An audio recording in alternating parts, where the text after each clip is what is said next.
Hi there, my name is Ken Mayer, and I'm going to be your instructor in this course. Now, I've been involved in the information technology sector since the very early 80s. I've worked on a lot of different platforms and devices, starting with mainframes, with systems programming, moving on into the world of the enterprise with Novell networks, Microsoft networks, working with Microsoft networks from Windows NT 4 all the way through the 2008. A lot of that dealing with security issues, with coming up with policies about access and ways to harden your servers. I worked in the network infrastructure and the routing and switching with large corporations like Juniper and Cisco. Also working with their security devices through the use of firewalls, through deep packet inspection, intrusion detection systems, in monitoring systems to determine or look for signs of attacks and vulnerabilities. I've worked in the world of ethical hacking, doing a lot of jobs in penetration testing and understanding the purpose of audits. And through the use of my consulting and working with a lot of different companies, including almost every major internet service provider around the world, I've had the opportunity to see a lot of different security programs, a lot of ways in which these policies and procedures and standards have been created. And I hope to be able to use that experience to share with you what it takes to have a good security management program. Now, this domain is entitled the Information Security Governance, and the goal of the domain is to give us an overview of what it takes to go from the very beginning, the initial planning statements, the actual development of a security governance program, through its implementation, its management, and meeting your objectives that need to be in alignment with the actual business objectives.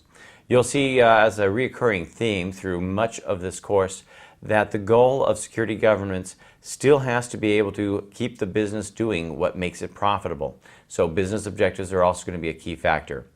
Now remember that we're giving you an kind of an overview of what is involved in the field of security governance, with some insights of what we would be looking for and what pitfalls you might come across while creating this program, and making sure that it's as thorough of a program as we can make. We're going to talk about information security governance as an overview, kind of getting that nice big picture. Now, when we think about what information is, we can define it as data that's endowed with meaning and purpose. And I love these fancy phrases, but really that's what it is. We are seeing more and more of our businesses relying on the data that they store. In fact, data, or if we want to think of it as information, has become a very important part of all of our lives. It's almost an indispensable component of doing actual business.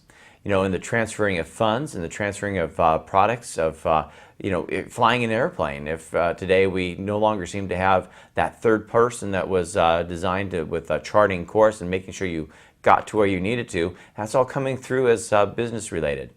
Now, for some companies, the information might actually be their business. You know, if you take Google or eBay, Microsoft, and many other companies, you think about it, what they are producing is the storage and availability of information, whether it's through searching websites for looking for products to buy from other people in the auction capability, or your operating systems and other supporting software. Now, all of the information today is really nothing more than blocks of information that are stored on hard drives or solid state drives, but they are just a bunch of ones and zeros. And as I said, the information we see today has become very pervasive in society and business. We have people today that are probably talking to people around the world more frequently than their neighbors. Certainly with the businesses, as far as the information, trade secrets, copyrights, information about their customers, the financials, all being stored electronically.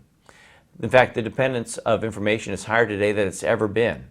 Just recently there was a story about an airline that had a small power outage to their network systems, grounding hundreds of flights, because apparently they didn't know how to manually board people onto the airplane and check them off a list that they presented their ticket or boarding pass, and couldn't get the computers working to get the flights, or I guess basically the flight plans filed or created. So really the dependence of information is just as something we haven't seen, at least in my lifetime. I remember starting up as a young kid, going into a bank and having a ledger statement that they filled out, and at some point it was reconciled. Knowing that if I made a deposit in one branch, then it might be until next week when that deposit is available for me at a different branch that they actually know about it. So it really is, it's really good the way in which information works for us today, but our dependence on it is very crucial. Now, You could think of it as information being a resource that's now equal in the importance of your traditional land, labor, and capital. Many companies, like I mentioned Google as an example, is a business that everybody utilizes. Well, maybe not everybody, but a lot of people utilize. But it really, outside of where the people who work at the company, has no brick and mortar type of front, no building or branch that you walk into.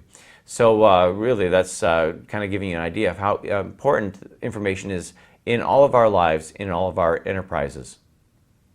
Now, the Gartner Group has estimated that organizations are going to deal with more than 30 times the information than they do today, and that's going to be in the next decade.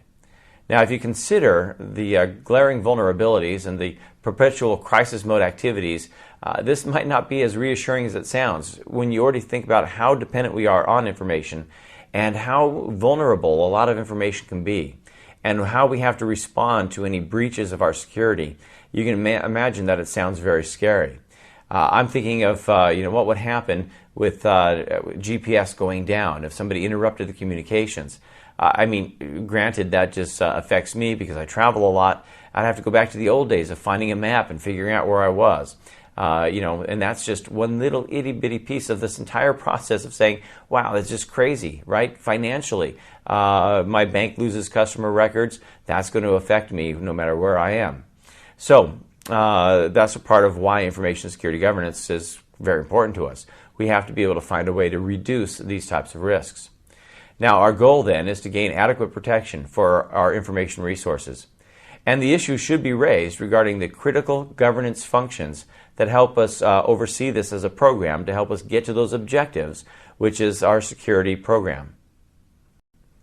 Now, until recently, the major focus in security has been trying to protect IT systems that store the information rather than the information itself. Now, I know that sounds kind of unusual, but right now, if you think about having a storage area network that's or a mainframe that's consisting of all of your database of information, we've been trying to protect that system, right? We try to protect that system in having redundancy in hard drives, redundancy in power supplies, backup power supplies, backup means of power grids, protecting that system, and of course the information that we have on it. But that information is, really kind of the resting point. We still have to worry about the protection of the communications path, of the integrity of the data as it's being entered in itself, if it's even correct information. We just kind of go on and on and on. But that just means that our focus at one point was really just on the storage. Now, information security is going to take a larger view than just even the content, the information or the knowledge that's based on it. Now we have to start looking at protecting the information in all of the states of it being processed. Again, that's from the gathering of the information, the entering of information, the transmission of information, as well as the storage.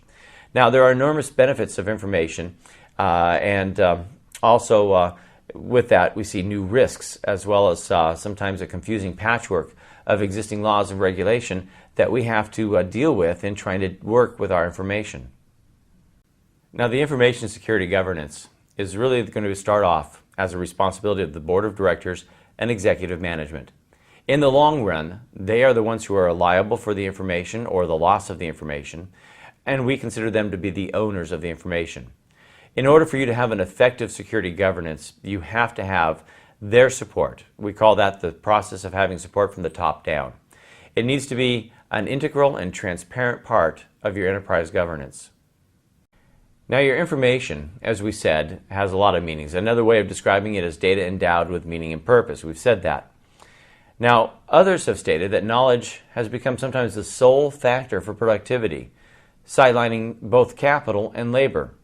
And it goes without saying that knowledge is becoming one of the most important assets, that if you didn't have it, the ability to conduct business would be impossible. You couldn't do it. Think about online companies that are booksellers. They have to have a lot of different information knowledge exchanges. Just for you to have a single transaction, you have to be able to have connectivity with your bank to show that you have available funds. There has to be a transfer of those funds electronically to the seller's bank. They have to communicate with the inventory, with shipping, with ordering replacements after they ship these products out to you. And all of that is just on a single transaction. That just means that without this kind of information, without the ability for these communications, they just wouldn't be able to do any type of business at all. Now that we see that there are a lot of legal and regulatory requirements, and good information security governance is simply going to be a way of called doing good business. Now the benefits of good management can include a lot of positive aspects. Number one, we can plan for any increase of civil or legal liability. Now what does that mean? Well, I think about recently one of these companies that have games that kids play and they hooked up to the TV, the game consoles, and they're doing a lot of online type of playing. And all of their customer information was stolen. From what I understand, that could be credit cards, the names and addresses of people that now have millions of potential civil complaints about having identity theft, of the crisis of just going through and getting a replacement credit card, of wondering about any charges being made that they have to fight off. And all of that, just you think about it, that suddenly means that that company may have millions of lawsuits. They certainly have some legal liability about how well they store that information. So that's going to continue to increase because a lot of these databases that we have are gathering more and more information, which means if it's compromised, brings an increase in liability. Now, we also know that when we talk about liability, civil and legal, it doesn't mean just lawsuits, but criminal actions as well.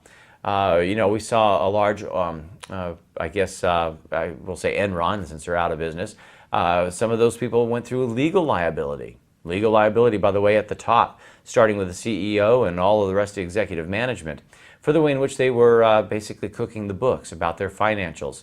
That again was a way of their destroying or altering information, things that should have been protected, and caused a legal liability, including jail and prison time. Now the other benefit is that we can have good, or try to assure good, policy compliance.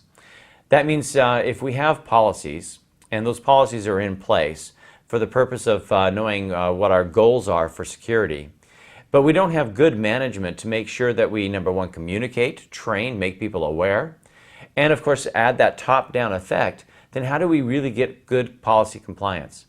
As an example, if you have a policy that says that there's an acceptable use of how I'm going to use email, and I start using your email servers to send spam to people across the world, or maybe enter into inappropriate conversations, the use of it to share company or corporate secrets, but you don't have any actual enforcement of these policies, that nobody at the top can really say, if you violate it, you're going to be terminated. You may even be criminally prosecuted. Then how are you going to really assure that I'm going to be compliant with that policy if there's no enforcement action? Now I realize I'm making this almost a negative connotation, but that's one aspect of policy compliance. The other is just making sure I know and understand how that policy applies to me. All of that is a part of having good management. That also means that we can reduce, hopefully with good policy or good governance, to reduce the uncertainty of business operations, to be able to optimize the allocations of our limited security resources. I realize that most of us don't have all the money in the world to buy every single type of security assurance control that we could put in there and try to protect everything and make it 100% secure. At some point, I don't want to spend a lot of money when there's not a lot of return. So, and I use as an example something way off the board with information. But recently I went down to an electronics store to buy a new headset for my computer. And it was a very cheap one. It was $4.99. And when I was at the checkout stand, they asked if I wanted to buy the extra insurance policy, replacement policy. In a way, it was kind of a control, trying to balance the risk. And even though my headset was $5, $4.99, I was curious. I was like, okay, how much is this replacement policy? And they said it was simply $6.99, and it would be good for 2 years. And I'm thinking to myself, at that rate, I could have just bought my own backup headset. So not everything is a good investment, I guess is what I'm trying to say in security. Trying to put it into a kind of a different little scenario. So good information security governance should, as I said, help us optimize those resources. It also should help ensure that business decisions are going to be made on that information. Now that's an important aspect, right? We want to make sure that when we're looking at our governing set of security governance, that our decisions are based on that management of what our programs and policies are going to be. We also can see the improving of the competence in the interactions with trading partners. Now that's also a very important aspect because we expect to see the same from them. As an example, if my company's job is to take credit cards from customers for the purchase of goods or services, I'm going to have to communicate with a credit card processing center. They generally have a set of policies that we have to adhere to, security audits and making certain levels of protections so that they're willing to open up their networks for communications with us. And having good, again, security governance is going to help make that interaction better. It should also help improve trust and customer relationships. Now, what I mean by that is that if I was that company who had the game console with all those customers' information was taken, I don't see a lot of trust that they're going to want to come back and put their new information into that same database. And they may have customers that might not return. But if we show a history of doing good with our security governance, then we're going to get an ongoing feeling of trust and hopefully better customer relationships. That should mean better for the company in the bottom line. And of course, that also is going to help us in safeguarding the company's reputation. Because again, our reputation is very important. Without a good reputation, you don't see a lot of repeat business or even new business.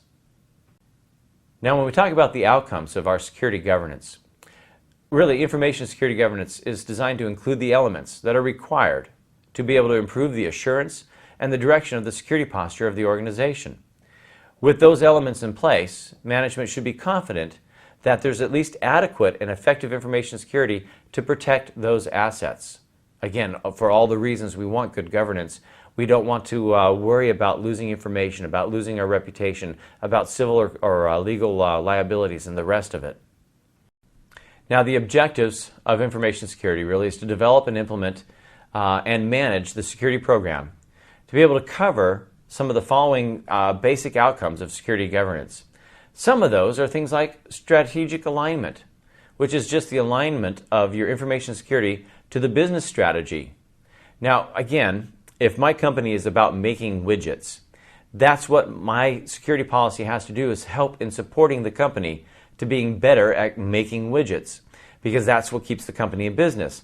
Not necessarily how well you store the information or how well you transmit the information or keep trade secrets. Those are important aspects, don't get me wrong. But that's not necessarily the profit arm of the company that keeps the company thriving and growing. So we can't sometimes be so secure that we're stifling or affecting the actual goal of the business strategy. Rather, again, we should be supporting it and trying to make the objectives align with each other. Now, with that strategic alignment, hopefully that means your security alignment requirements are going to be thoroughly developed to give guidance on what should be done. That your security solutions will fit into the culture, the governance style, the technology, and the structure of the organization. And that, again, that you're aligned with the enterprise strategy. And that the known threats, vulnerabilities, and risk profile are appropriately looked at and hopefully dealt with or contained. One of the other outcomes of your security governance is risk management. Now, risk management is really the foundation for a lot of the policies and the security programs that you're going to be creating. And we basically want to use appropriate measures to find ways to reduce risk and the potential impacts on information. Now, notice I said the reduction and not the complete elimination. Again, we cannot completely eliminate risk, but we can try to reduce that risk to an acceptable level. We'll get to talk more about that as we move into the actual development process. But in order to have risk management, you need to first of all understand what are the threats and vulnerabilities. I mean, if you don't know what the threats or the vulnerabilities are, then how do you really even know there's risk? And that's an important aspect. And remember that even though we're talking about information security, a lot of us begin to think about hackers and firewalls and things like that.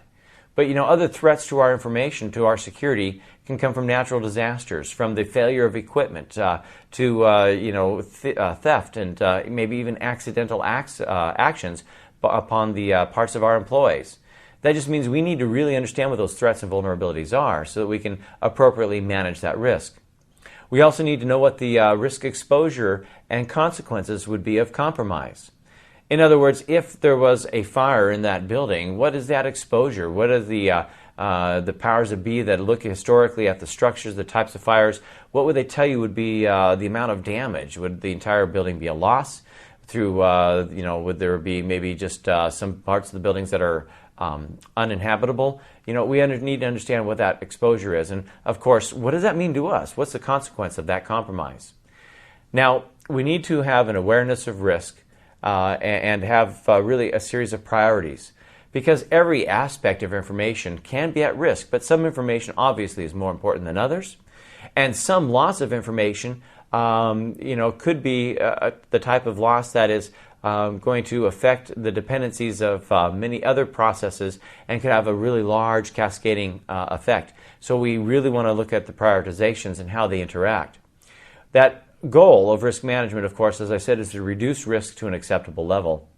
And risk acceptance really is based on an understanding of the potential consequences of having that residual risk. And that's kind of the goal, is we're trying to reduce it down to that acceptable level and be able to say, okay, now that we've got a lot of that taken care of, what we have left may be more manageable. Now, as we still talk about the outcomes of having information security governance, one of the other outcomes is a value delivery, which is the optimizing your security investments to help support, again, the business objectives. That means we want to include a set of security practices or baseline security requirements. Now, a baseline, and a lot of this you have to remember, again, as we introduce this domain, is an overview of what we're going to be seeing in more detail. But a baseline can often be thought of as that minimum security that we need. Now, that's a part of the security practice, is understanding those minimums. Doesn't mean we have to strive for the minimum, but it might be a good baseline where we can grow from. Now, prioritizing the efforts to the areas with the greatest impact and the best business benefit. That's another part of the value delivery. Again, there are going to be some assets that are more important to us, and we need to think about those usually at the top of the list of trying to take out security governance, rather than worrying about whether or not people are taking pencils from the closets in our office. Using a standards-based solution is another value added, especially standards-based, because that helps us with interoperability between different vendors or even with different organizations. Having complete solutions covering the process as well as the technology of the business organization, and knowing that security is thought of as a process and not just a single event. Your resource management is another outcome of your information security governance, and that is using the information security knowledge and infrastructure in a way that's efficient and effective. And it is important to understand, because resources is not just monetary.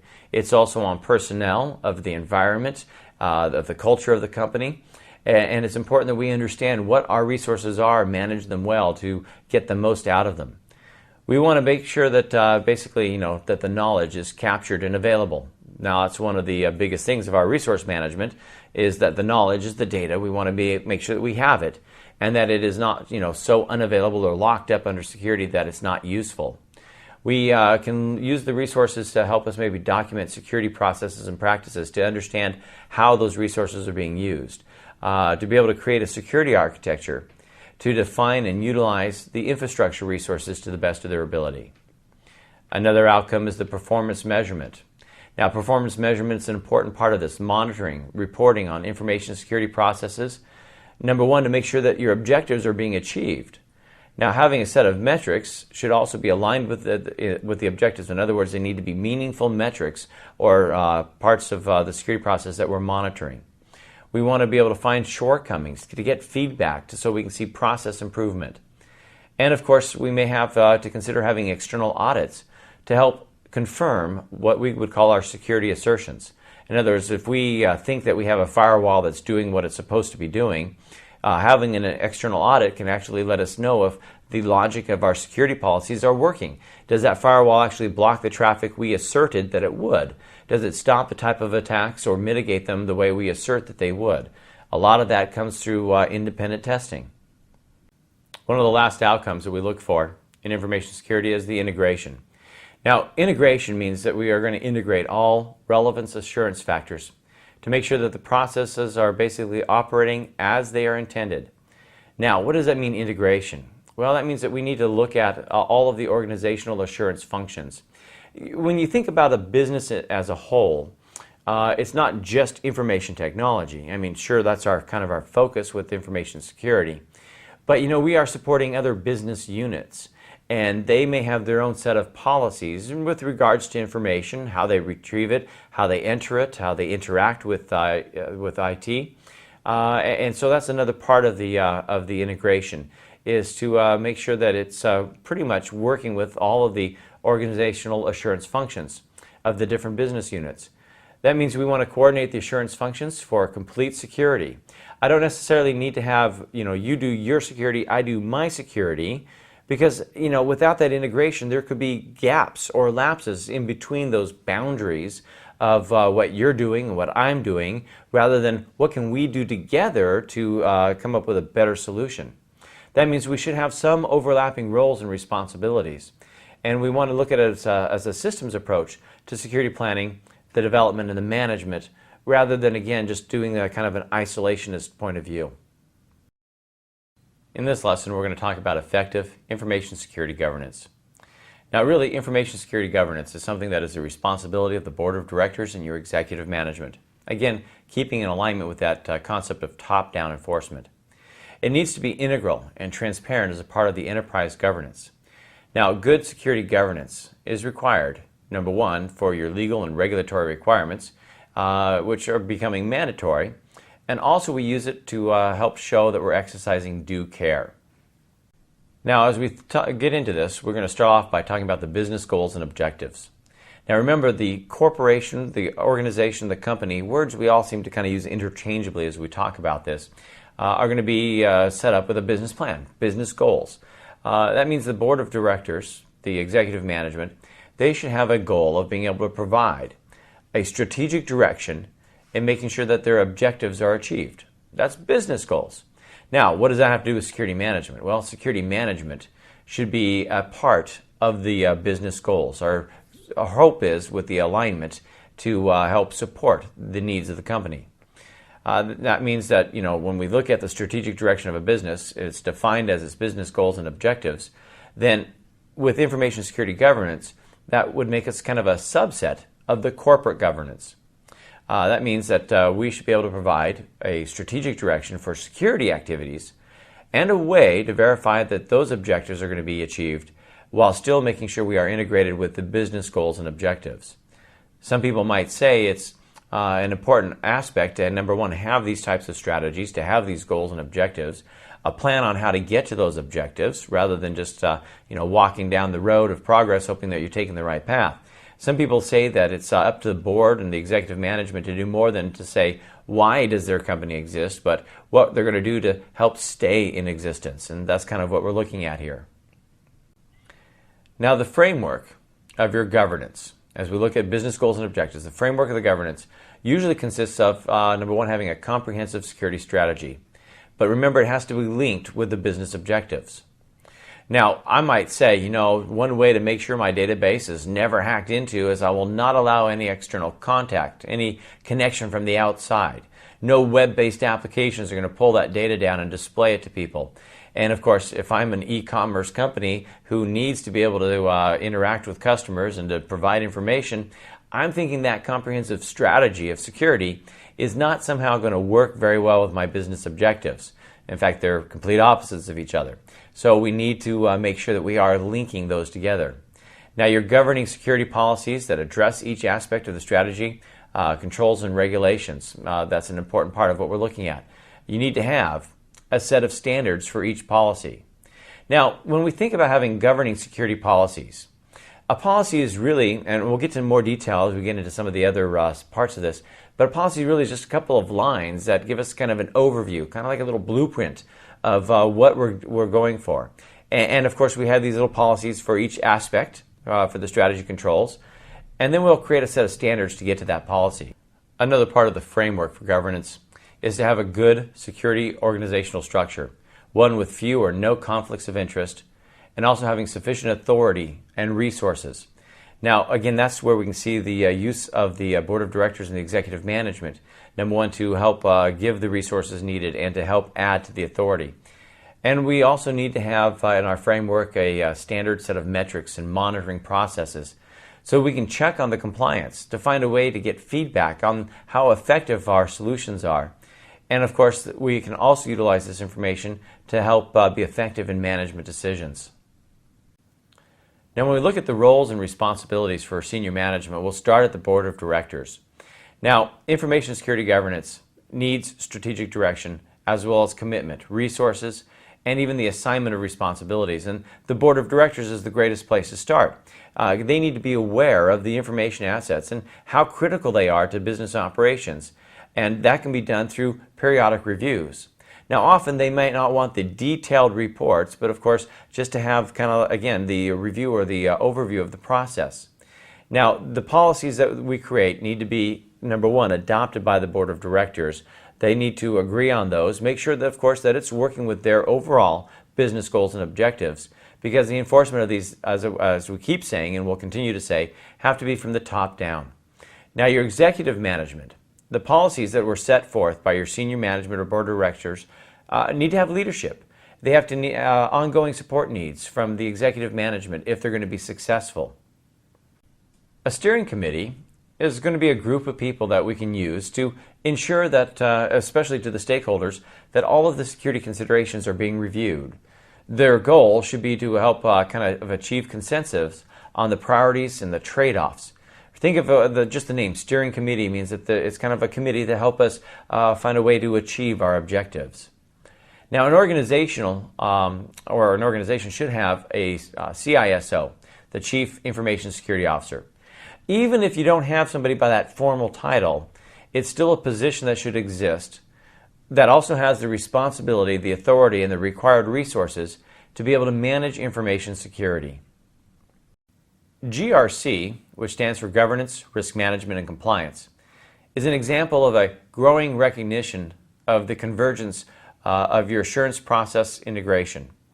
Now, governance itself is, of course, a process that an organization uses to set the risk tolerance, to identify the risks and their associated impacts, to help prioritize their mitigation based, again, on the objectives and the risk tolerance. So if you think about that, the goal here is, number one, who can set risk tolerance? In other words, how much risk am I willing to accept? There are different levels of management that may have different abilities to have risk tolerance to a certain degree, but it still has to be approved from the top down. As well as, of course, the agreement of those things that are important, the classifications, the criticality, the prioritization of what we're trying to protect. What assets are important? What are the impacts? How will it affect the overall business objectives? And so with governance, we are looking at all of that to put them into the proper order, the priorities. And of course, utilizing resources the best we can for the mitigation of the overall risk. And again, the goal to hit a certain security objective that is, again, integrated with the business objectives. As we mentioned, risk management is just a process to figure out what the risk tolerance is going to be. At least that's part of it. Now, number one, again, risk management has to identify the potential risks and what those impacts can be. And it has to prioritize the mitigation based on the business objectives and risk tolerance. I work in a city that has a large microchip manufacturing plant. It's very huge in our city. At one point, it employed 10% of the people of the city that I live in. Now, their goal and their business objective is to make chips, memory, flash, all that sort of stuff, to the point that their business objectives are set up such that they're willing to take their lawyers and their secretaries, administrative assistants, even the board themselves, the CEOs and all the way through the executive management, all are familiar with at least one part of the chip making process. That means if worse comes to worse, they can go into the fabrication units and perform some function to keep that business running. Now, I use that as an idea of the business objectives, of what the goal is. And so when you think about the risks and their prioritization, obviously producing those chips, the thing that they sell and the reason that they're even in business, is of a very high priority. And if they had some sort of natural disaster that maybe precluded people from being able to get into work, or if they had labor issues or whatever the case may be, their goal was to have a way to mitigate that risk, to get people into the fabrication unit and continue to produce the product that kept them in business. And so that's kind of a part of risk management. Now, I use that example because I like to sometimes focus away from just pure technology and pure information. And I realize it's an important aspect of what we're talking about, the Certified Information Security Manager. But we still have to integrate it together. And I think some of these examples help kind of take what might be a little bit more obscure about ones and zeros and the protection of that information and putting it into just a great idea of saying, hey, this is an idea of prioritization. Now, part of that prioritization to keep those fabs running is a good IT infrastructure for the communication of all the systems, but I didn't want to go quite that far. All right, so that's an idea of risk management. They realized what was important. Now, compliance. Now, compliance is basically recording and monitoring the policies, the procedures and controls that are being used to make sure that the policies and standards are being followed. The goal of GRC initially was as a response to the Sarbanes-Oxley Act, part of the regulatory requirements for some parts of our industry. And the goal there was to have a way to make sure we are within those regulations. How do you know you're in those regulations or following whatever standards you're looking at? That is through the recording and the monitoring. These are not going to be things that we just kind of, from Rocket's perspective, fire and forget. We need to ongoing monitoring to make sure that we are in compliance. BMIS stands for the Business Model for Information Security. It started at the Institute for Critical Information Infrastructure Protection of the Marshall School of Business at the University of Southern California. And the ISACA has worked on the development of the Systematic Security Management Model. The basic theory says that a system should be viewed entirely and not part by part. They should be viewed as a whole. All right, so that kind of gets us back to the idea of talking about security as being kind of an overall process and not just looking at it piece by piece. Not having one department unit work on security separate from another department unit and not have some overlap or integration where they can work together for that common goal. Now, when we think about BMIS, there are four main elements of this model. Start off with number one, the organization design strategy. That means an organization is really, a group or a collection of people, assets, and processes that are working together to reach a common goal. The organization strategy will specify business goals and objectives that should be followed or should be achieved. Now, part of that design strategy, and that was kind of the overall picture, is to look at the people. Now, people are your human resources. There are also security issues that surround them, and they're very important. And this should be a definition of basically who implements each part of the strategy, going back to roles and responsibilities. Now, this might include even parts of your human resource types of policies, such as recruitment strategy, your hiring practices, employment issues, your training and awareness, and even a termination policy. We'll get a chance to talk a little bit more about each of these as we get past the overview and go into a little more in depth about each aspect. But it is a part of the overall business model for information security. A process would be kind of an informal mechanism that's needed to help get things done. Processes identify, they measure and manage and control risk, availability and integrity, as well as confidentiality. And their goal is to also assure accountability. Now, real quick, part of what I just said in there is sometimes the definition of security. A lot of people look at information security as the CIA triad. That is C for confidentiality, I for integrity, and A for availability. What that entitles is kind of the concept that, especially if we're talking about our focus of digital information, is how do we keep our information confidential? Well, one of the main solutions can be a type of encryption, where we're encrypting information while it's being stored or while it's in motion through communications. But we also need to make sure that the information doesn't get changed. The change could have been from malicious means, could be an accidental deletion or alteration from just a regular human mistake. And availability is also back to that idea that, if I have too much security, then you can't get to the information. Or availability can get us into the ideas of redundancies, so that no one failure can keep us from gathering information we need. And finally, adding the accountability is just making sure we have a log of the activities. So the goal then of our processes in security especially, again, as I said, whether formal or informal, they are the mechanisms that we use to get things done. They are there to manage, to identify, to measure, and control the risk in those categories of security. Now, your process should be aligned with your security policy's business requirements. You may want to consider emergence and be adaptable to change with these processes. Think about it. Technology and information changes, and it's changing faster and faster with each and every passing year, maybe even several times within a year.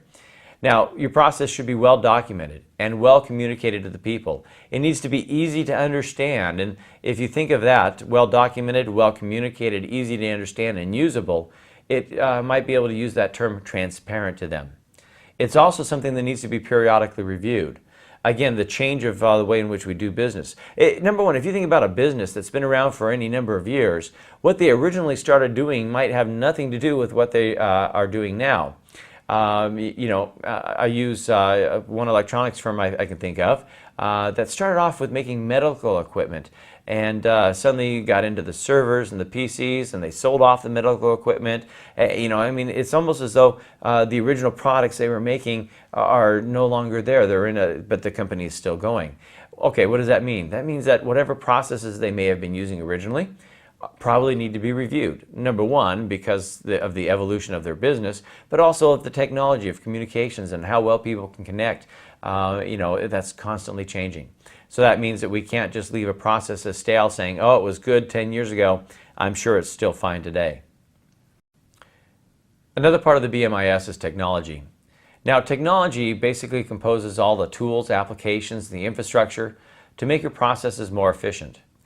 Technology makes a core part of your enterprise infrastructure, and it's a critical component in accomplishing the mission of that corporation.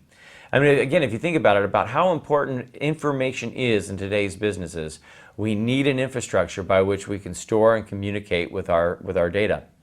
And technology is a part of that. Now, we can also use technology to help reduce or mitigate risk.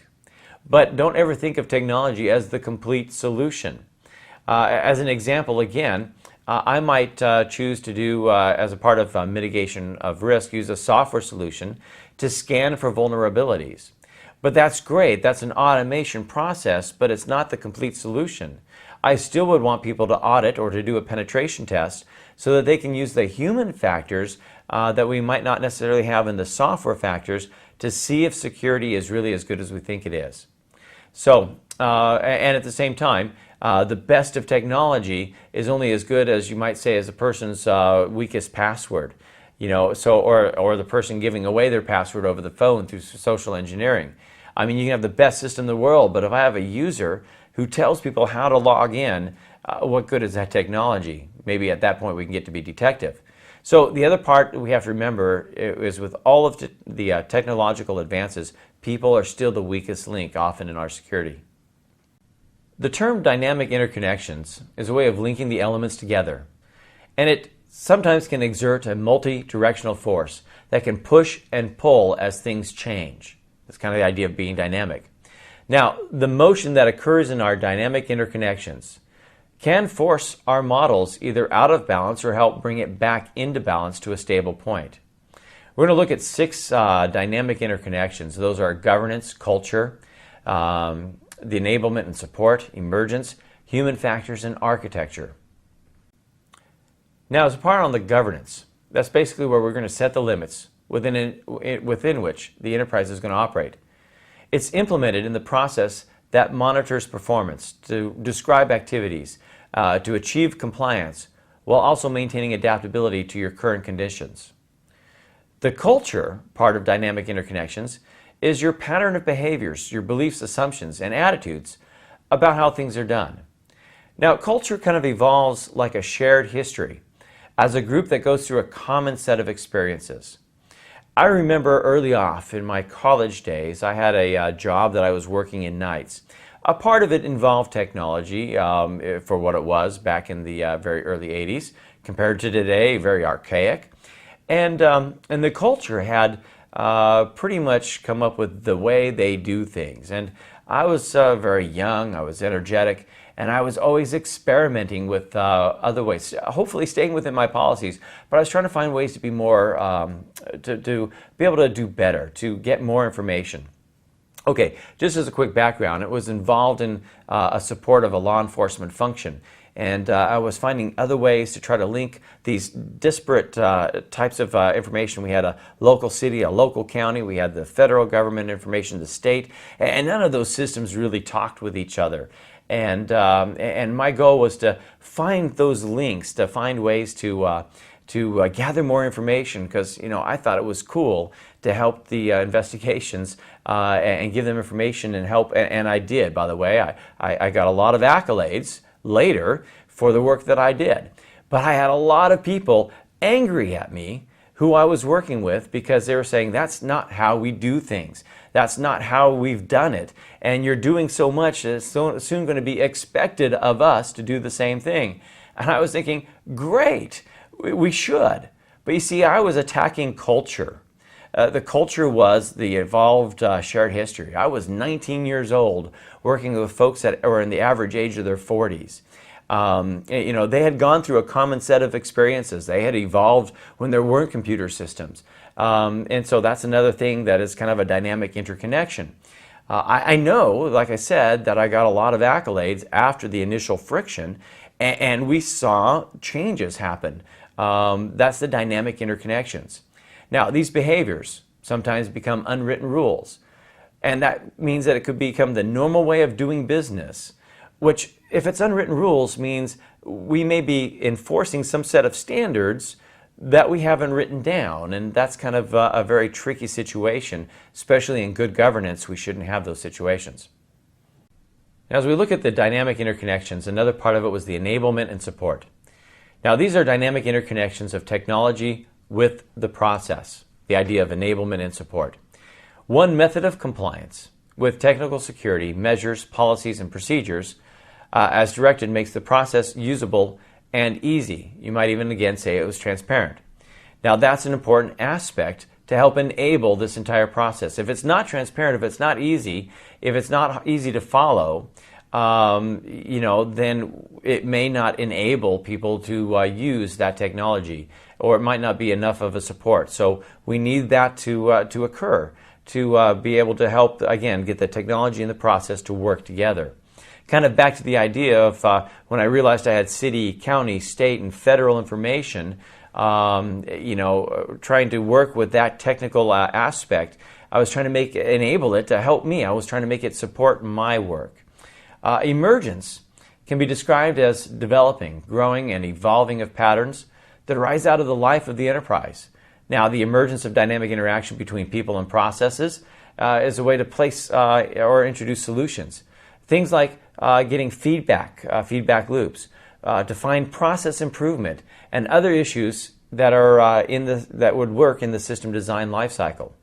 Again, the idea is number one is as things keep developing and growing or evolving, we get feedback from the people that are working with those processes, and they may be our first indicators that a process needs to be reviewed, that we have ways we can improve things.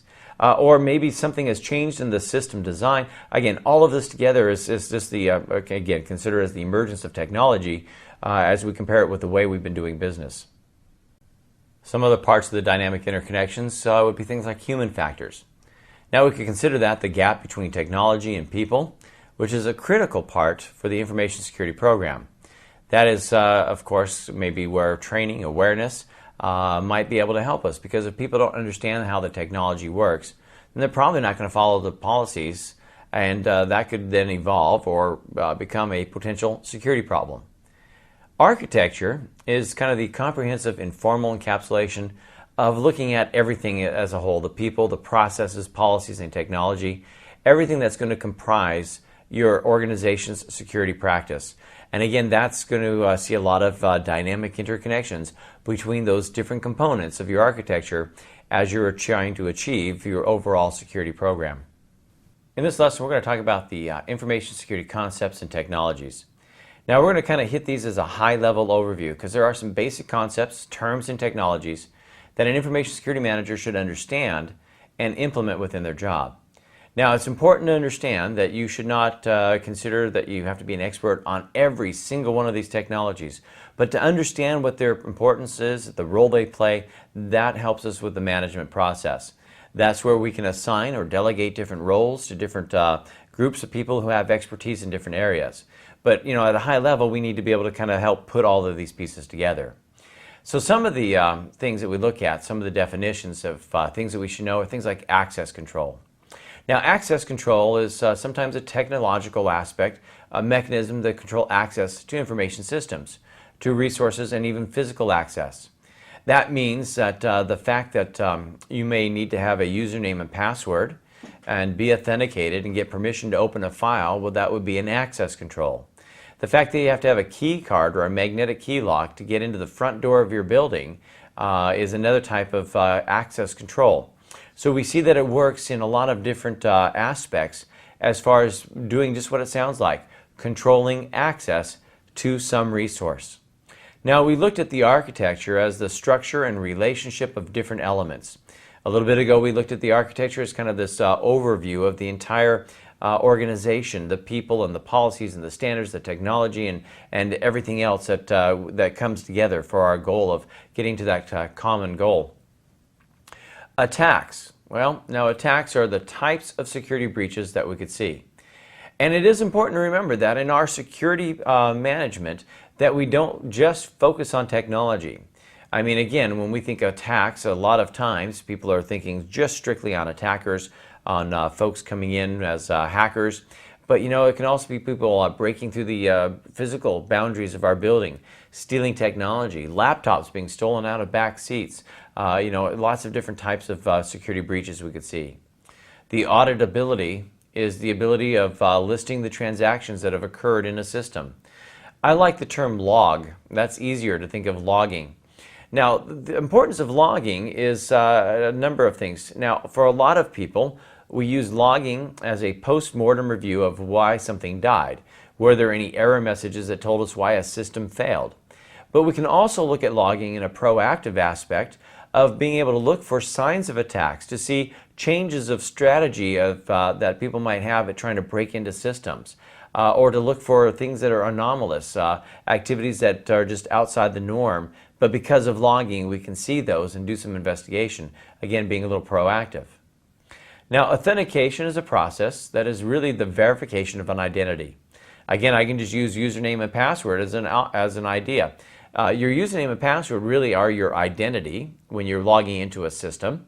That the combination that you provide has to be compared against a database, whether a directory service or just some list of users and passwords, to make sure that the combination is correct. And if it is, then we could say you have been successfully authenticated. Now, your authorization is what the next step is after authentication. Authentication, of course, verifies who you are. Authorization is basically what can you do. They are the actions that are allowed. Some people might consider that part of the access control. Again, saying that you can use this printer, you can open this file, you're allowed to come in through this door. Again, authorization is more than just technical. Availability is important. That's how accessible information is.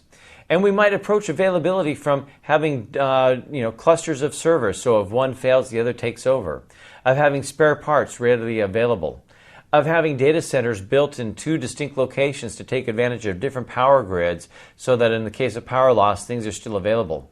I hope you're seeing how I'm trying to expand a lot of these definitions and concepts outside of just the technology. A business dependency analysis. Now, that's a way for us to look at how important is a resource to an organization. And that's going to be a big part of what we see in a business impact analysis, which is understanding the results and the consequences of a compromise. So again, if I'm thinking about maybe I'm a financial institution and people say, what's the most important aspect of what you have? Well, is it my customer accounts and how much money that they have in these accounts? Is it the connectivity from the data center to the branches? I mean, we need to look at all of that during the business impact analysis to understand what would happen if we lost any part of that. What would the results be of the consequences? And is there a dependency? If I lost network connectivity, what are the dependencies? What would that affect? Maybe lots of branch offices for this financial institution. All right, another term we see is confidentiality, which is basically the encryption of data, protecting data in transit and at rest. At rest means where it's physically stored, and in transit, of course, is the communication process. Controls are the terms we use about a process that lowers risk. Now, that process could take the form of an actual physical device.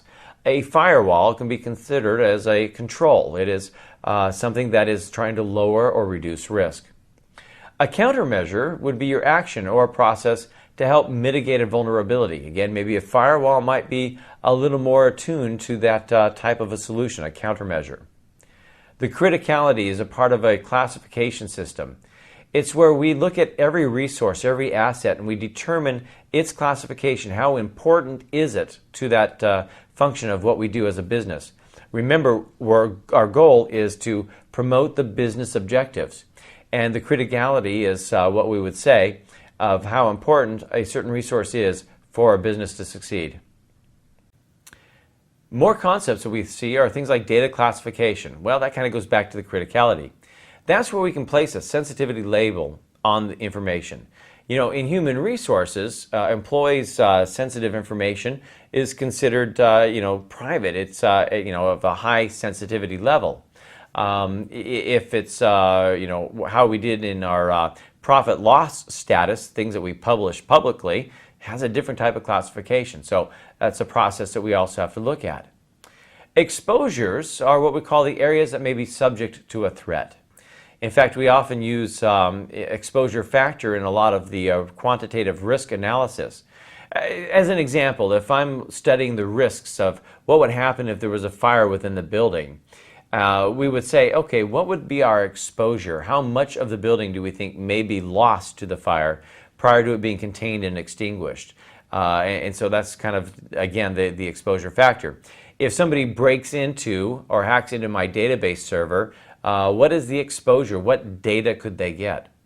A gap analysis is how we help figure out where we are versus where we want to be. It's the comparison of where we are currently to our objectives or goals. Governance is providing control and direction to the activities. In fact, governance, as we said, you kind of need to know what these concepts are as an aspect of doing our job. Identification is that process of authentication or your identity. It's just information provided by a person or a thing. The term impact is the potential of a risk materializing. Integrity lets us know about the accuracy and validity of information.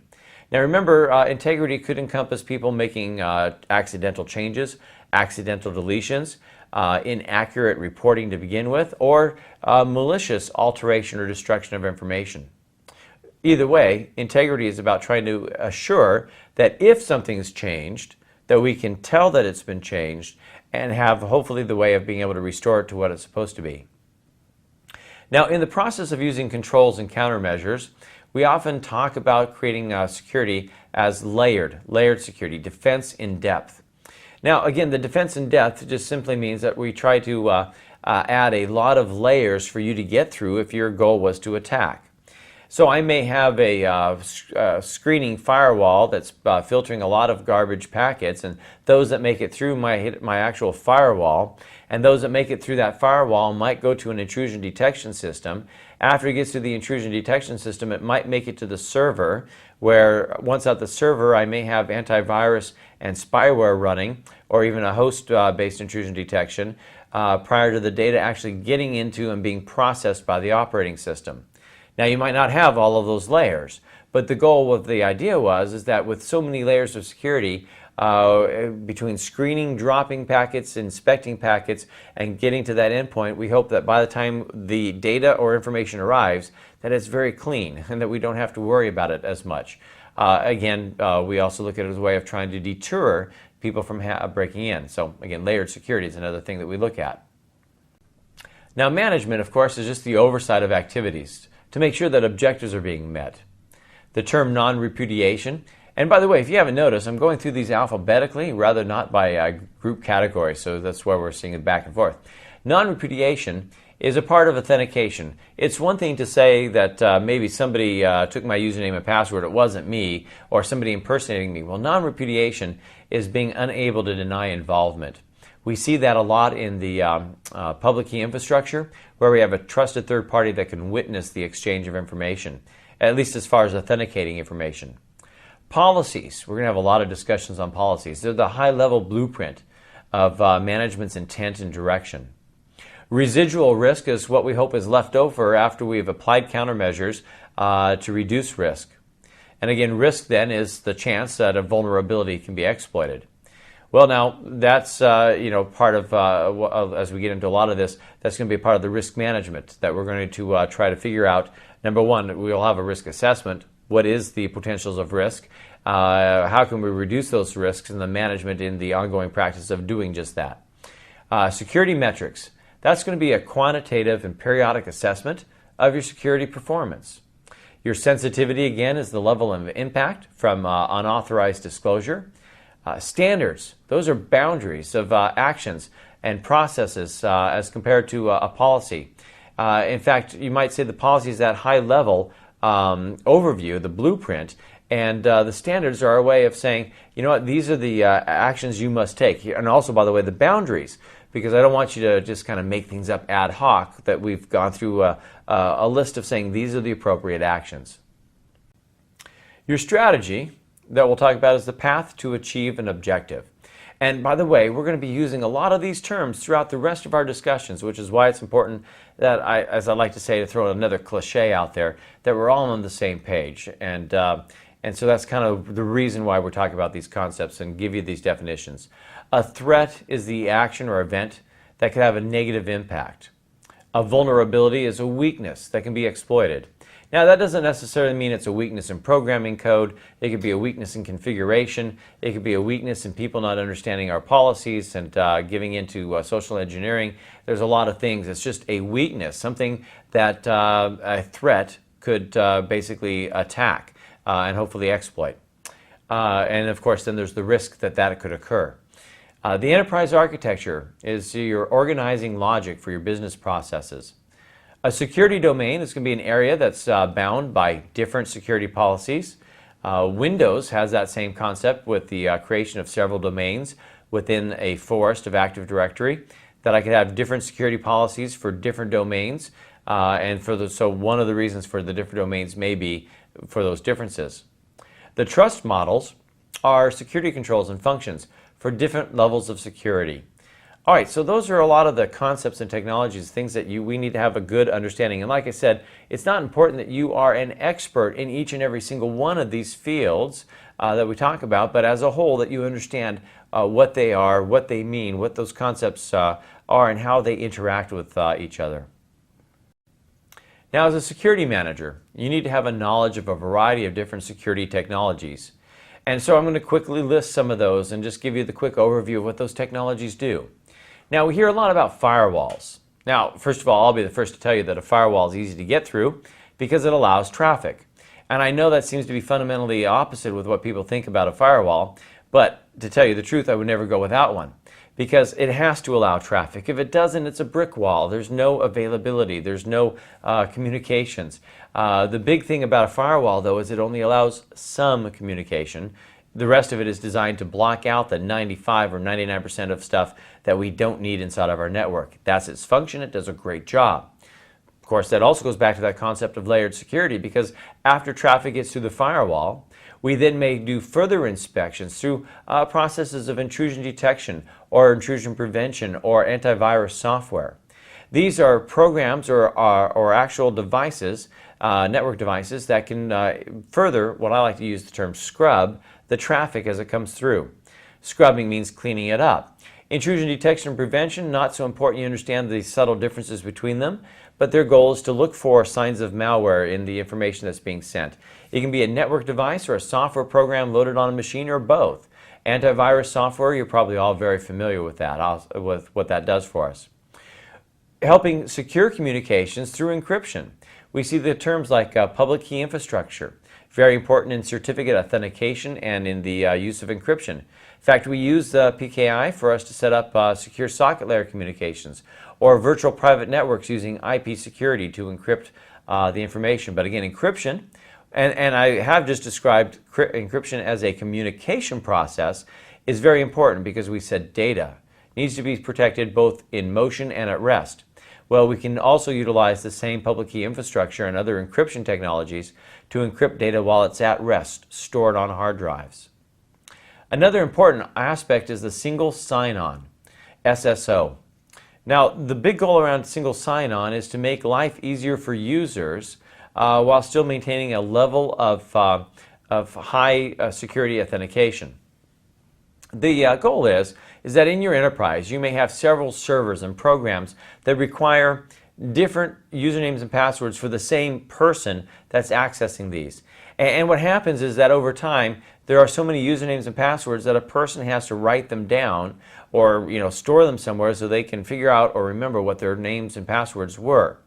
If we can come up with a solution that allows them to log in a single time and then have access to all those resources, it improves their ability to have good, strong passwords, ones that might not be so easy to remember, but at least it's just the one, and also makes makes everything else again kind of transparent to the user.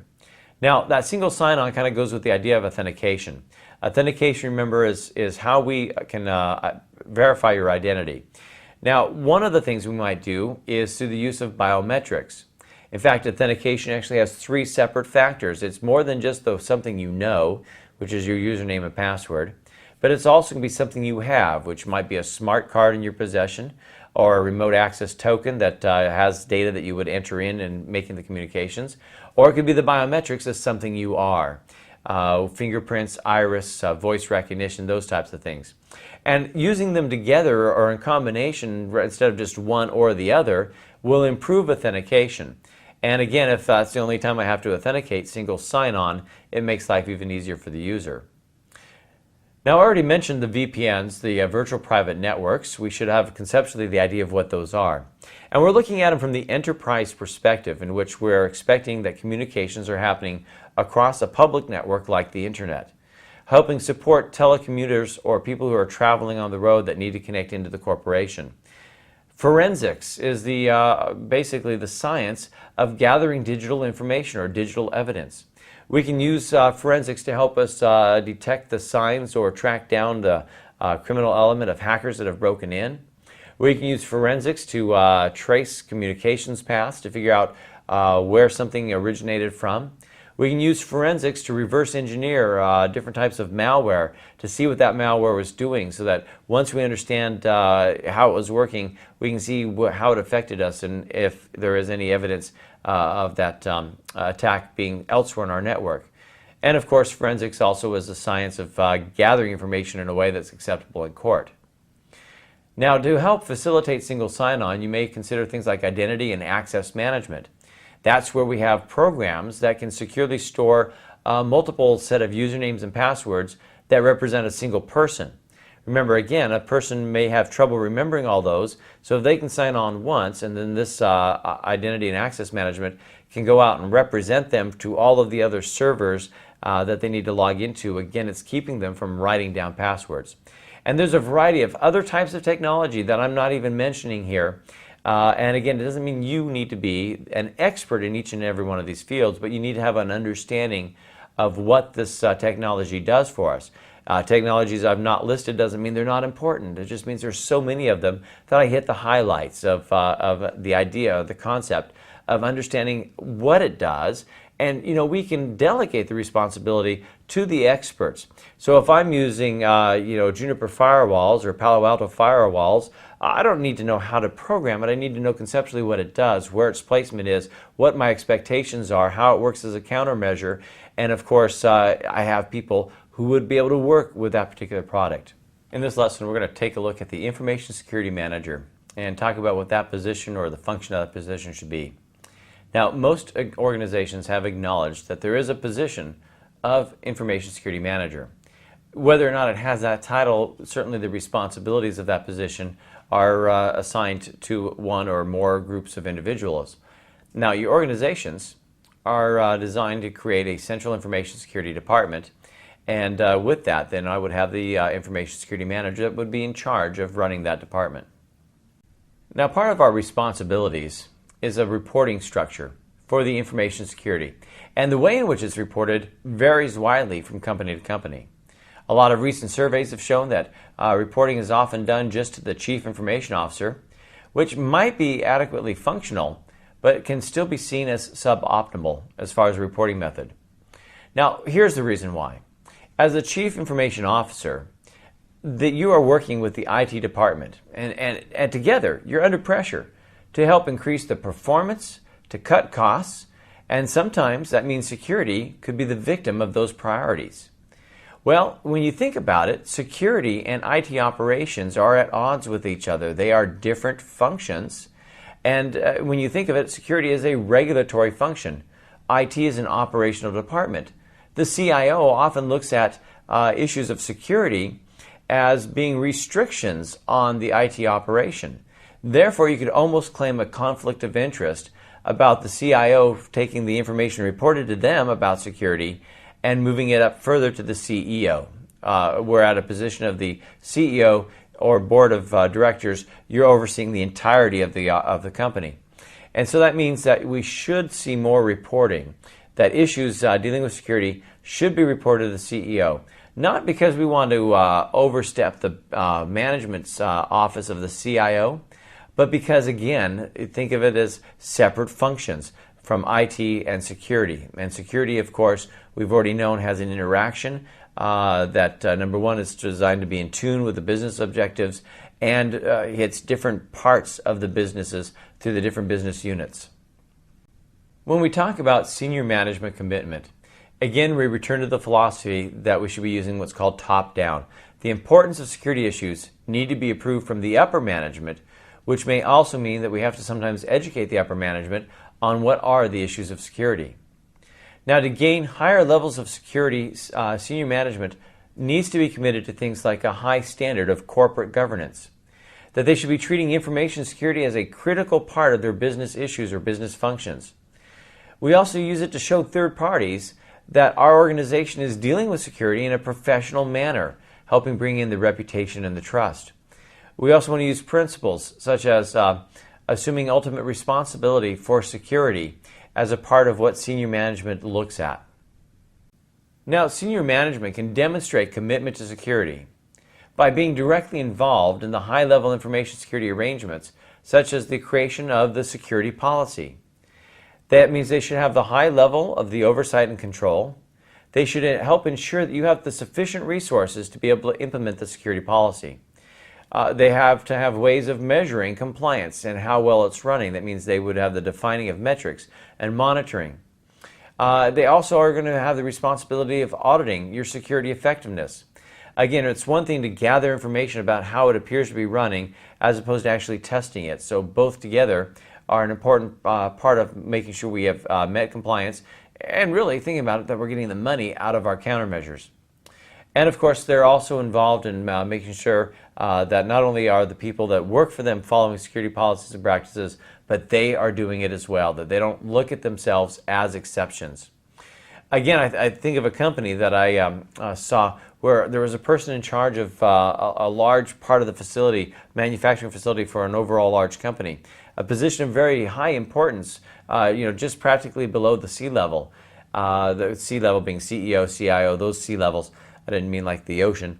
And what happened is that this person who was part of the upper management, executive management, wasn't following the rules of security, was using email inappropriately against corporate policies, and they terminated that person's employment.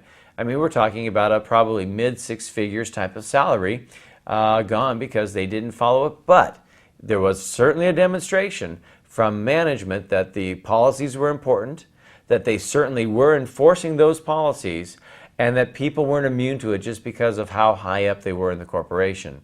I'm thinking that probably shook things up over there and caused a lot of other people to say, maybe I need to be careful about what I'm doing and following the proper procedures. By the way, it was for no other reason than this company has got a lot of patents, a lot of trade secrets, a lot of manufacturing things that they do differently than everybody else. And their risk was of people letting that information slip out. So they looked at all emails to make sure that, that their secrets weren't just bleeding through their network. Now, we should also seek to obtain your senior management commitment. That means we might use a formal presentation to help secure that commitment, to gain their support of security policy, standards, and strategy. And in a way, we can use this presentation as a form of educating senior management about what the security policies or the goal of our security management is going to be.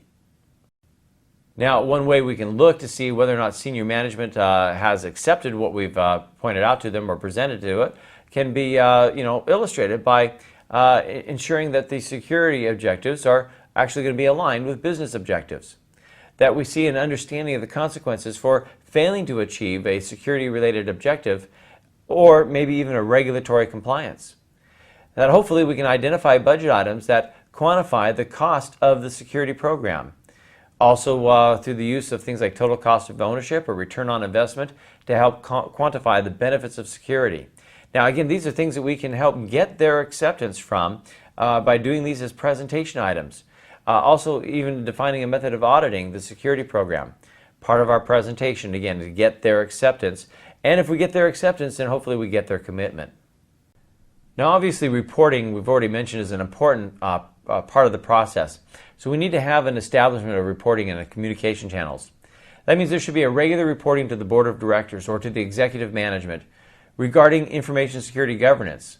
Now remember, they may not care about the exact details of every single line item or every log entry, but certainly we can look at it and give them information like the status on the implementation of security. Perhaps during the development process of our security program, where we're doing risk assessments and business impact assessments, we provide them and communicate with them the results of the BIA, giving them statistics of the detected or even prevented threats, pointing out the weakest links in security, having performance measurement data as well as audit reports to show us where we are or maybe help us with a gap analysis of where we're trying to go with that program. Showing the security support for the business objectives. And remember, that's an important aspect, that the goal is the success of the business, the objectives of the business, and showing that our security is trying to support those objectives. And of course, getting the approval for renewed plans. Now, some of the following communication channels are very crucial and important to the success of security. There are 4 groups that should be involved in communications. The senior management, of course, they should attend your business strategy meetings. They should become more aware of the updated business strategies and objectives. The business process owners are those who should be made aware of the challenges and requirements of daily operations and the dependencies. Other management options or parts of the company may include things like your line managers or supervisors or other department heads that may have some responsibility of security policies. Now, if you think about it, I may have a data entry group, business unit, that are customers of information technology, and it's important that we understand there is some responsibility of the accuracy of the data, of their logins and everything else, and how that works with the rest of the security policy. And of course, the employees who are not in the management position, they need to be trained about security programs. This should be a part of any new hire type of a training program. Now in this lesson, we're going to take a look at the scope and charter of information security governance. Now remember that when we talk about security, we're dealing with information of a variety of sorts. It can be spoken information, written, printed, as well as the electronic. And again, we tend to sometimes focus on the electronic in information security. Now, we should also consider that security should be included through the entire lifespan of that information. That means even if we're going to dispose, let's say, of a hard drive, we should have a policy in place to deal with the proper destruction, written forms, the way they're shredded or destroyed, the documentation, the recordings that we make. Now, the following could be considered a core set of principles that should be implemented for your effective security governance, such as, number one, your CEO should be conducting annual audits. Now, again, you're asking, okay, so core set of principles for security governance. And remember, we're talking about security dealing with information of all forms throughout their entire life cycle. So auditing should likewise be looking at each of those stages. The company conducting risk assessments should then implement policies and procedures that are based on those assessments. In fact, if you don't have an idea of what your risk is, you can't really create an effective policy that's going to be meaningful or help out the security of your corporation. We should assign explicit individual roles, responsibilities, authority, and accountability to those that are involved in the security process. And technically, everybody is going to be involved to some form or another, which involves employee training. Now, in the case of a breach of security, we should have procedures in place on how do we respond to those incidents. And we should also consider, as I said before, the entire data lifecycle for all of the information security, because it's at all processes that we could be vulnerable. Now we talk about the assurance of the process integration and convergence.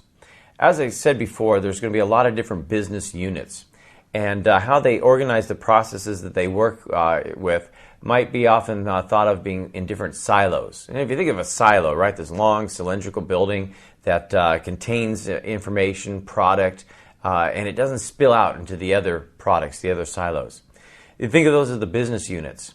Now, you can think of human resources and management, research and development.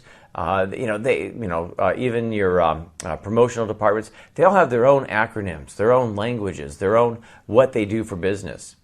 And we have to think about again security as being an overlap and not a separation of these different departments. So that means that we have to find a way to be able to integrate these together. It's a part of the convergence. Now, examples of the silos, as I said, might be risk management, being in its own little silo, not talking to those people who are involved in change management. Well, if you make changes as you need to for repairing hardware or security, access control, in implementing new protocols, upgrading an operating system, that's part of change management. Well, with those changes, guess what? There is going to be a change in risk, which means risk management should be working together with change management. Those doing auditing should be working with everybody involved in risk and change management and all aspects of the business when it comes to security, so that everybody understands where we're at. Obviously, human resources.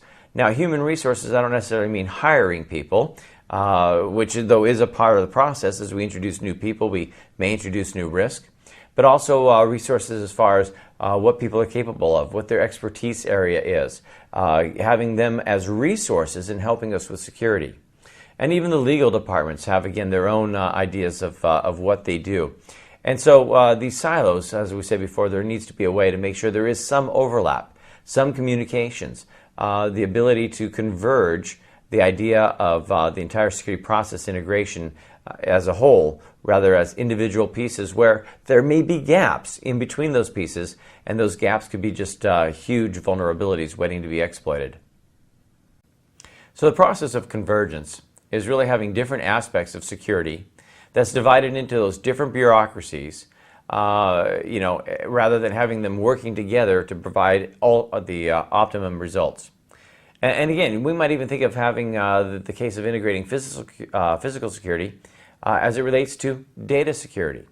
So, you can imagine if you have physical security, let's say you have even a contracted company that provides guards to control access into a building or facility. Somehow they need to be related as well as to data security, because a part of what they're protecting is the actual equipment that houses the information or the data. I can think of a very quick example without getting into too much complexity.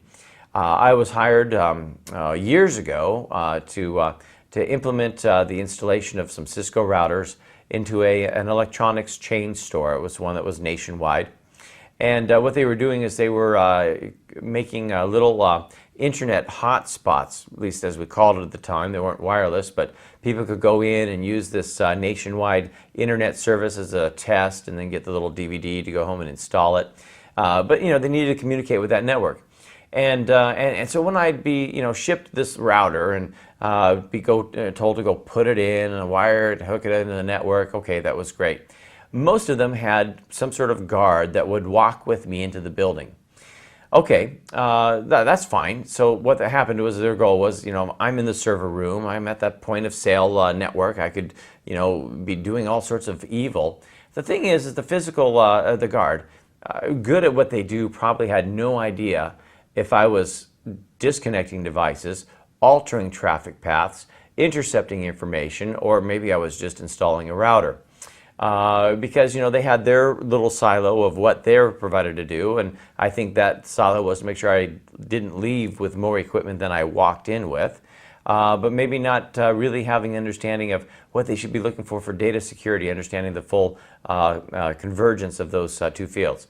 Now I realize that's a pretty iffy example, but I'm just trying to give you some examples of how integration might have worked. If that person maybe knew on the surface what I should be working with, maybe knew where I should rack this up, what routers or switches or servers I should be nowhere near. It's things like that we can kind of put together as a part of convergence.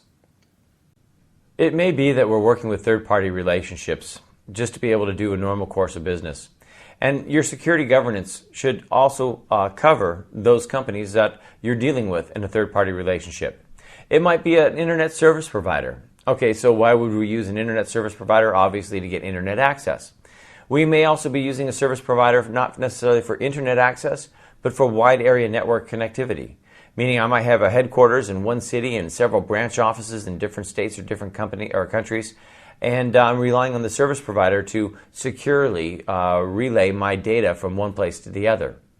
Could be outsourced operations, as I just alluded to, a third-party security outfit.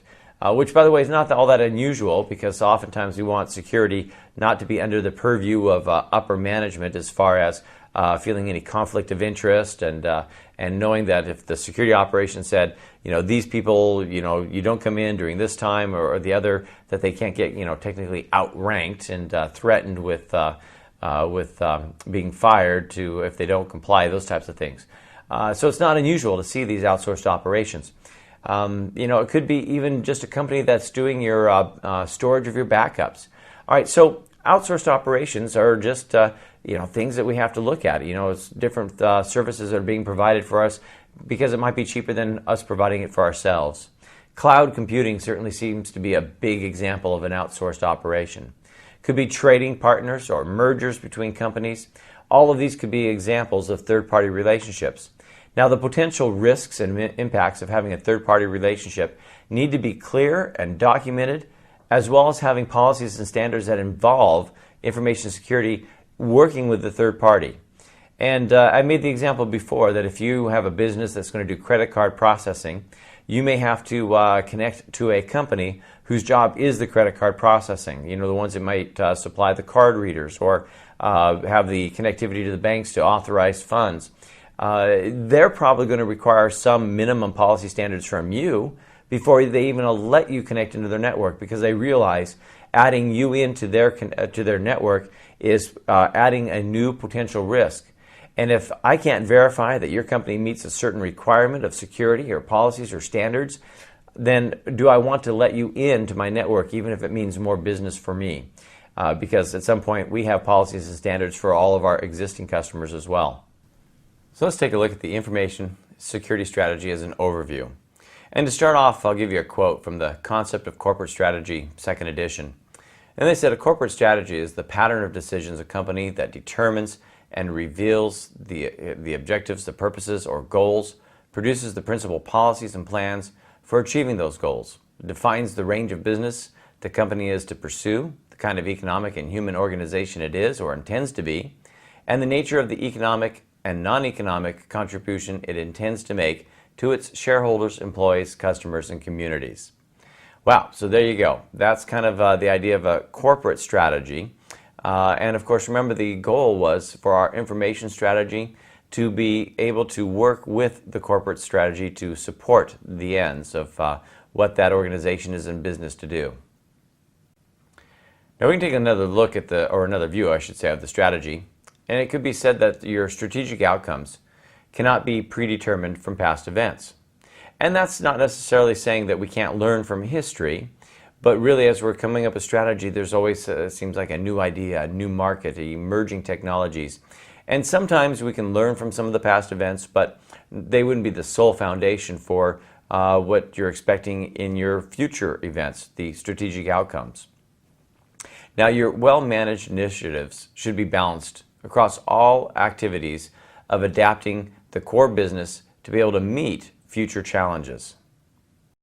Let's take a look at creating information security strategy. Now, one of the things you have to realize is there are a number of pitfalls that can occur when you're creating a strategy, and management should try to avoid those pitfalls as well as trying to work to achieve the desired outcome. Now, when we take a look at the actual process that you would go through as far as the information security strategy, you can take a look at it from different levels as far as responsibilities or roles within the company. You know, senior management's goal, of course, is to come up with a business strategy, and they're going to create the overriding business objectives. Again, what I've kept saying, trying to make sure that we get the business to be profitable at what it does. Now, your steering committees or your executive management may be more involved within the actual risk management or the information system security. And that means that they're going to add their security attributes into the business objective. But again, remember, the goal is still to support the business objectives. Your Chief Information Security Officer or your steering committee might also be the ones that are involved in the security action plan, the policies, their standards. And through that, they're going to create their security programs. And again, between the business objectives, the security attributes, and security programs, we're going to get into the implementation of your security strategy. Now, from that point of view, there's going to be times when we're going to still have to review it, modify it, test and analyze it, which may bring us back full circle into going back into the process of revamping this and almost having kind of a life cycle of the strategy. But that's not an uncommon event in any type of design. Some of the common pitfalls we see in trying to come up with a security strategy can start off with things like overconfidence. Now, overconfidence is sometimes just what it sounds like, being way too confident in the expected outcomes, to not take into account a wider set of options, saying that, no, this path that I'm taking is the one I'm going to take. It's worked in the before, and there's no doubt. I guess one of the sayings I've heard is people saying that, generally, as people, we would rather be precisely wrong than vaguely right.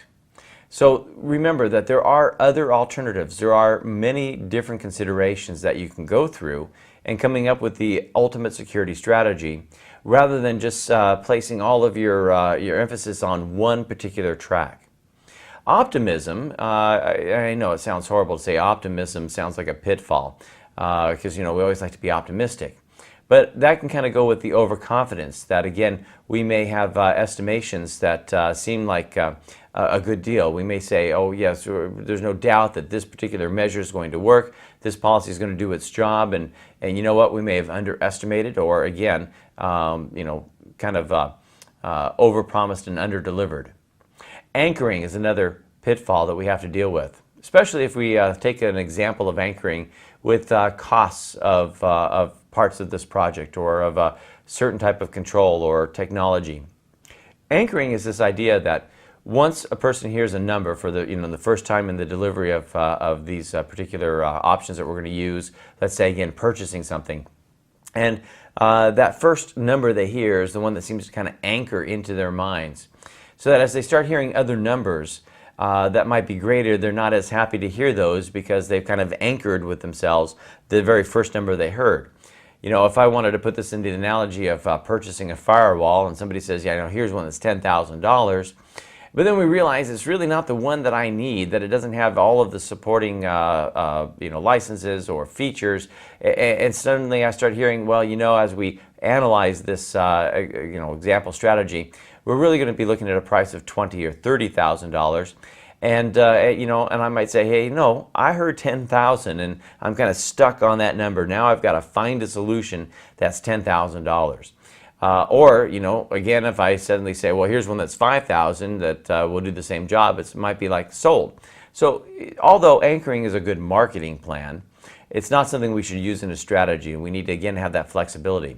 So far, the pitfalls you seem to see are kind of getting people getting stuck into a certain frame of mind, into a certain path.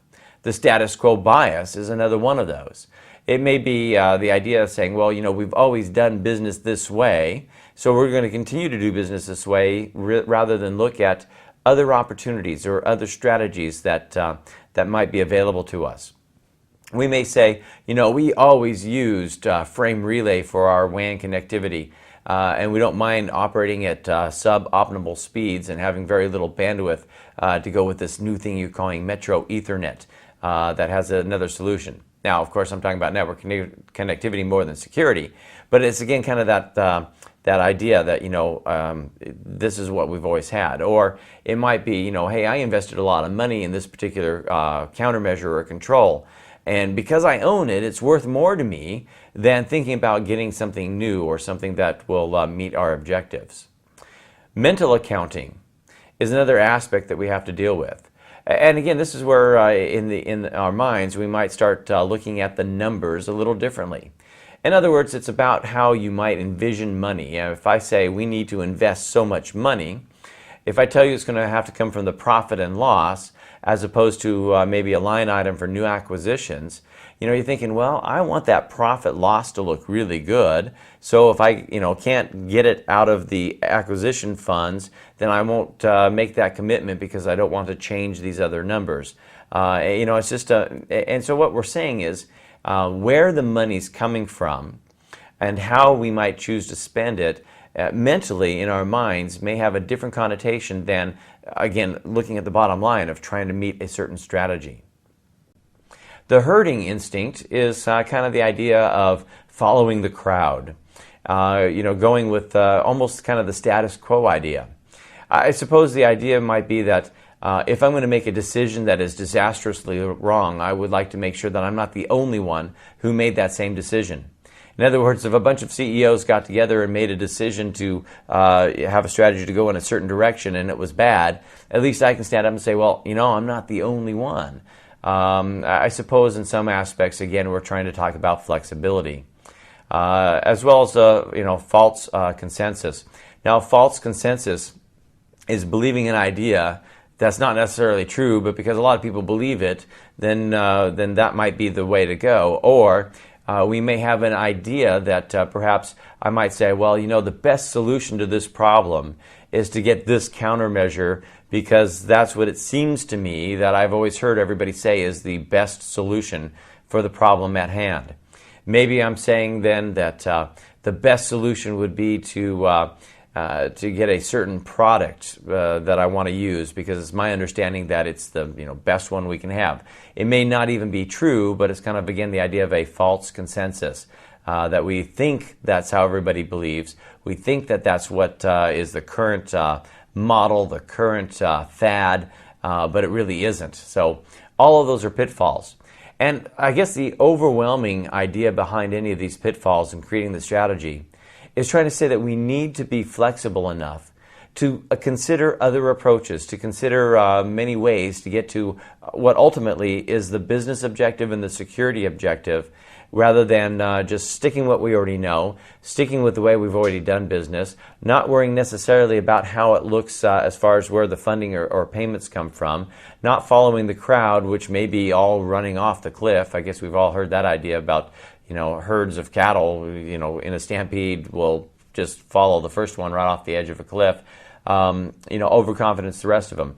Those can be pitfalls that we have to try to think about from a management perspective as we're coming up with our security strategies. The objectives for creating your information security strategies should be defined in metrics that can help determine the objectives or whether or not the objectives have been met. Now, those objectives might be some of the things we've talked about, the strategic alignment. Remember, again, trying to help support the actual business objectives. They should be in alignment with risk management. In fact, we've already said that without a proper risk management, you really don't know what it is that is at risk, what it is you're trying to protect, what the goals of that security policy or security strategy is going to be. We need to look at them in terms of value delivery, basically asking if this is worth the investment, if we're going to be able to redeem or recoup some of the costs of going through the process of the security strategy. whether or not we have the resources capable of meeting that security strategy. You may want to have a group that monitors firewall logs 24/7. But you know what? That takes a lot of people to be able to go through that process. Not necessarily every company that has that kind of resource capability. Obviously, performance measurements.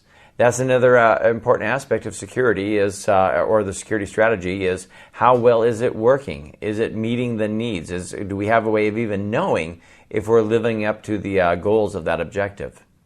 And of course, process assurance integration, which is again talking about not having independent business units to know that it's integrating well with other aspects of security rather than having our little silos of security. So I guess you can ask the question, what's the goal? Now basically, if an organization doesn't have a goal, then how do you have an effective security strategy? I heard Zig Ziglar once say that if you don't have a target, don't worry, you can hit it every time. That's just the case, right? If you're just shooting arrows and it hits something, there you go, you hit your goal. So as an organization, for having a good, effective security strategy, you need to know what that goal is. In other words, the objectives of the security strategy should be very specific. One approach might be to assign values to the information resources based on importance. Again, that also comes from a lot of the business impact analysis. That's a part of our risk management. To understand what does this business need to have available to be able to do or meet its objectives. And going from those classifications of criticality down to those things that we can do without. Another approach could be to rate a business's dependency on an asset. Again, if we're thinking about I'm an e-commerce company, yes, having my web servers up and running are very important.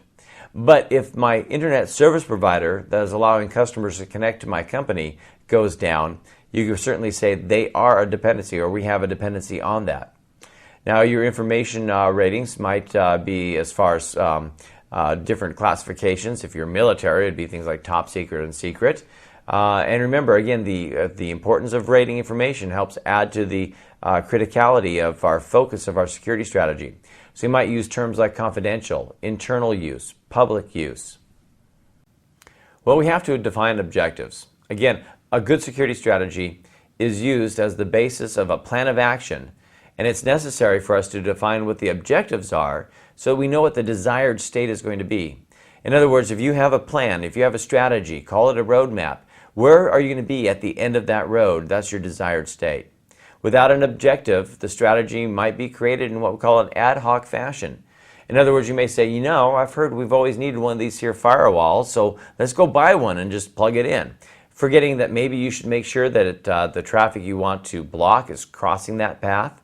You just don't add things in and hope that they work. Some objectives may simply be made to lower your risks. And that's an easy, kind of a categorization, but, at least it's an objective. If I'm saying that I need to limit access to a certain server or to certain files, or I don't want to be infected with malware, it may just simply saying, malware, viruses, they increase risks of people taking over our systems. So, that might be my objective is what can I do to lower the risk of remote connectivity or remote attackers. Now again, your objectives should also deal with aligning to the strategy of your security to the business objectives as well. Now your business linkages should be viewed from the perspective of business linkage or business objectives. In other words, again, what does the company do, produce, make? How does it stay in business? How does it make its money?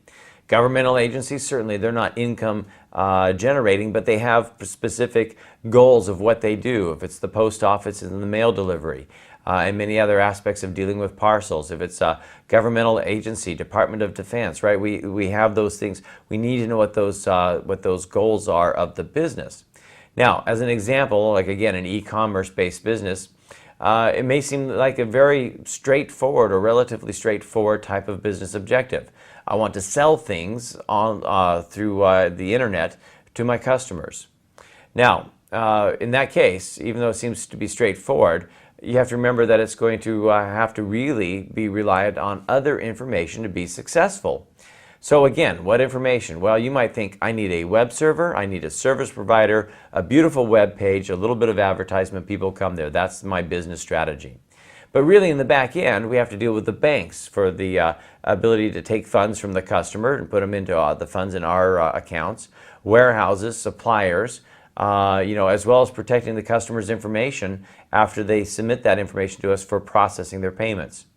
Understanding the whole perspective can really help you in building the proper objectives for your security policies.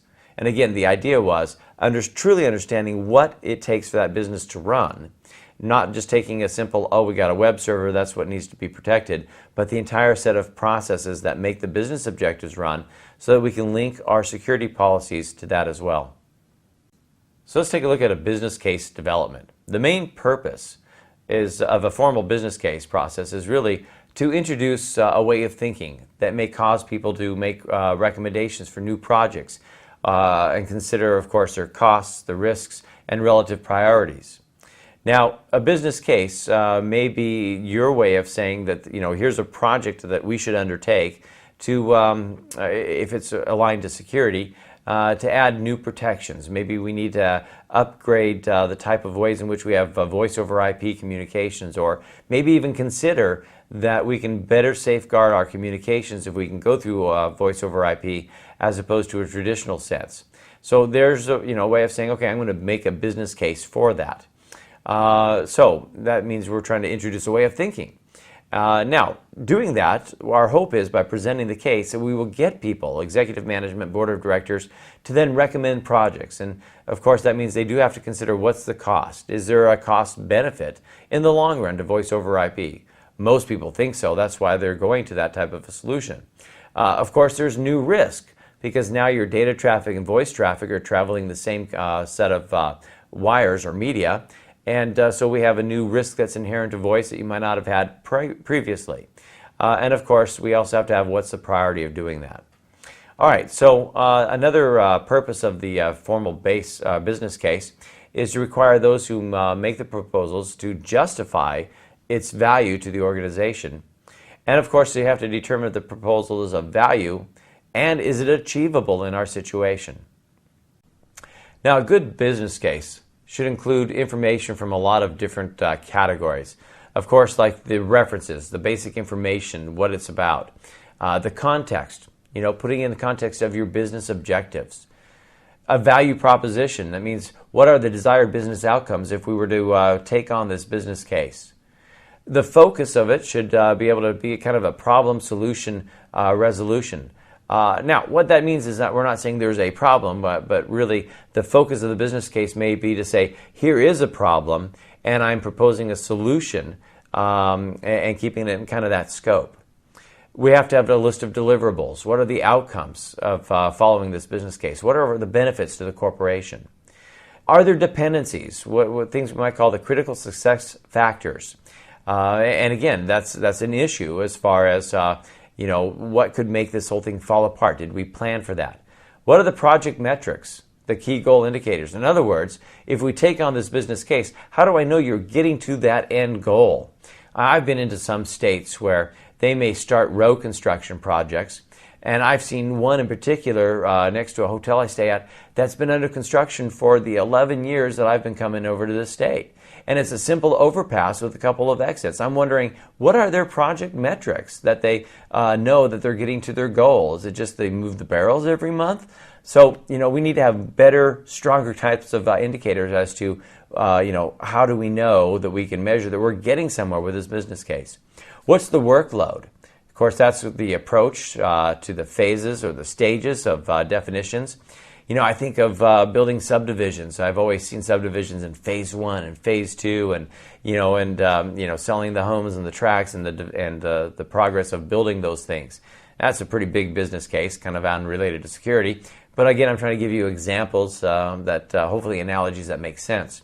Required resources. Again, that's things like a project leadership team, the types of resources we have. As far as personnel or people involved. Again, we've talked a lot about resources. And of course, commitments. That means there has to be project controls, review schedules, things that we can add as deliverable, part of the deliverables, at least reporting-wise, to show that we're on track, that we're within budget, and whether or not there is needs to review any of the business cases that might be accepted. Now, a business case should be evaluated and reviewed to be able to determine really kind of if it actually has value and importance. Or is it just some kind of a cool fad that sounds like a good idea? The case should be reviewed to determine if it will be managed properly. Can the benefits really be delivered? Are there dedicated resources we can use in achieving this business case? Are there interdependent projects being undertaken that need to be done in the correct sequence? Again, a business case might be an idea based on our achieving other objectives. And so we have to ask that question, are those other supporting projects going to be done? Are they being undertaken? Will they be finished? So we can move forward with this next case that we're talking about. The business case process should be one that's adaptable, meaning it should be tailored to the size and to the risk of the proposal. There should be some consistencies. The same basic business issues should be addressed by each project. It should be business-oriented concerning the business's capabilities and the impact on the business. Your business case process should be comprehensive. It should include all relevant factors for the proper evaluation of the business case. It certainly needs to be understandable. It needs to be relevant, logical, simple to be able to evaluate. It needs to be measurable. At least key aspects of it should be quantifiable. The transparency of the case means that the key elements should be justified directly, not through a bunch of roundabout ways of reasoning to get to a certain point. And of course, there has to be accountability, where the costs are clear. Now, in the goal of our strategies, we said, of course, there needs to be a goal, right? There has to be a target. We just don't enter these things ad hoc. We want to get to a certain objective, and we often call that the desired state. Now, the desired state is really a reference to a snapshot of conditions at a particular point in the future. So the state of security can't necessarily be quantitatively defined. Therefore, to get to those states, we have to sometimes put them in qualitative terms regarding some of the attributes or characteristics or outcomes. In other words, I might say, look, we're being hit 15,000 times an hour with a port scan, so if we put in an intrusion detection system, which by the way could or could not work, I'm just throwing that out as an example, that we're going to say we're not going to go from 15,000 down to 5,000. You know what? I can't quantitatively say that. In fact, you never know. We may suddenly come under the attack of a group of people from overseas that have just picked us randomly. I mean, I can't do that. But I can qualitatively say, look, we can look at some of the attributes, such as how many of these port scans are getting through the network. What are the characteristics of the traffic and the outcomes of putting it in? Am I getting less intrusions or less attacks against my servers? Again, I can't give you a quantified number of how many less, but we can look at it qualitatively and see if we're meeting some of those goals.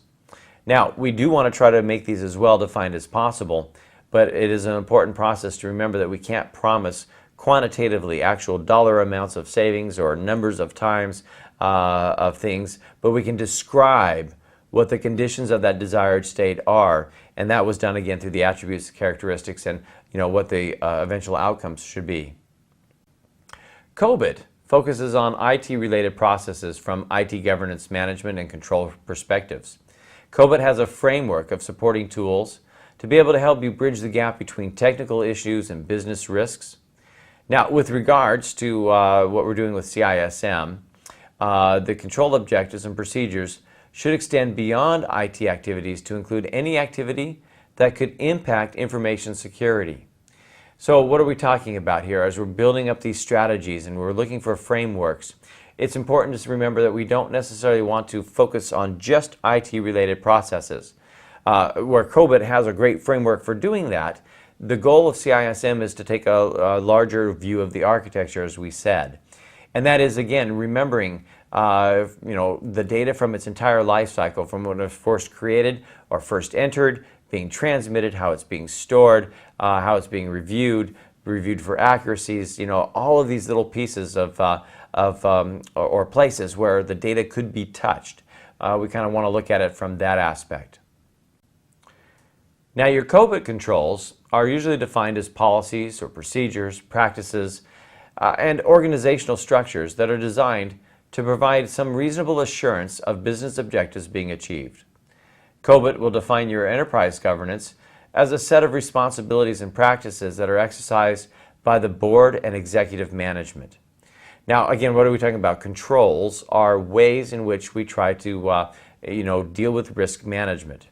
And yes, policies, which sound like written pieces of paper, can in fact do act as controls, as well as the procedures that make up the purview of those policies, or what we want you to do, the way we define practices, how the organization is structured. All of that works together to be able to exercise control over the security of your assets. Now, some of those procedures, some of those policies may certainly talk about different applications of countermeasures or acceptable use or physical security, but they all fall under the guideline of controls. As we talk about the COBIT framework, remember it is kind of that collection of policies and procedures and standards. And really there are 34 processes that they put in their framework to be able to manage and control information technology, which they divide into 4 different domains. And those domains are things like planning and organizing, which is where you find your strategy and tactics to achieve your business objectives.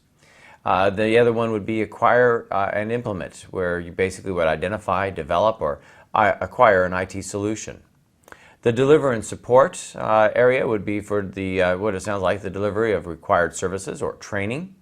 And the other and the last category would be monitor and evaluate, where it's kind of a way of having an assessment for quality and compliance with your regulations or your requirements. Another framework we have is the capability maturity model. Now, in this model, the desired state of security can be defined as achieving specific levels in the model that would basically have a rating of 0 through 5, 6 different ratings. And what we're seeing here is that when we're talking about usually in the development of software or applications, whether or not we've even thought about security from the very beginning, or if we had an actual full-fledged plan.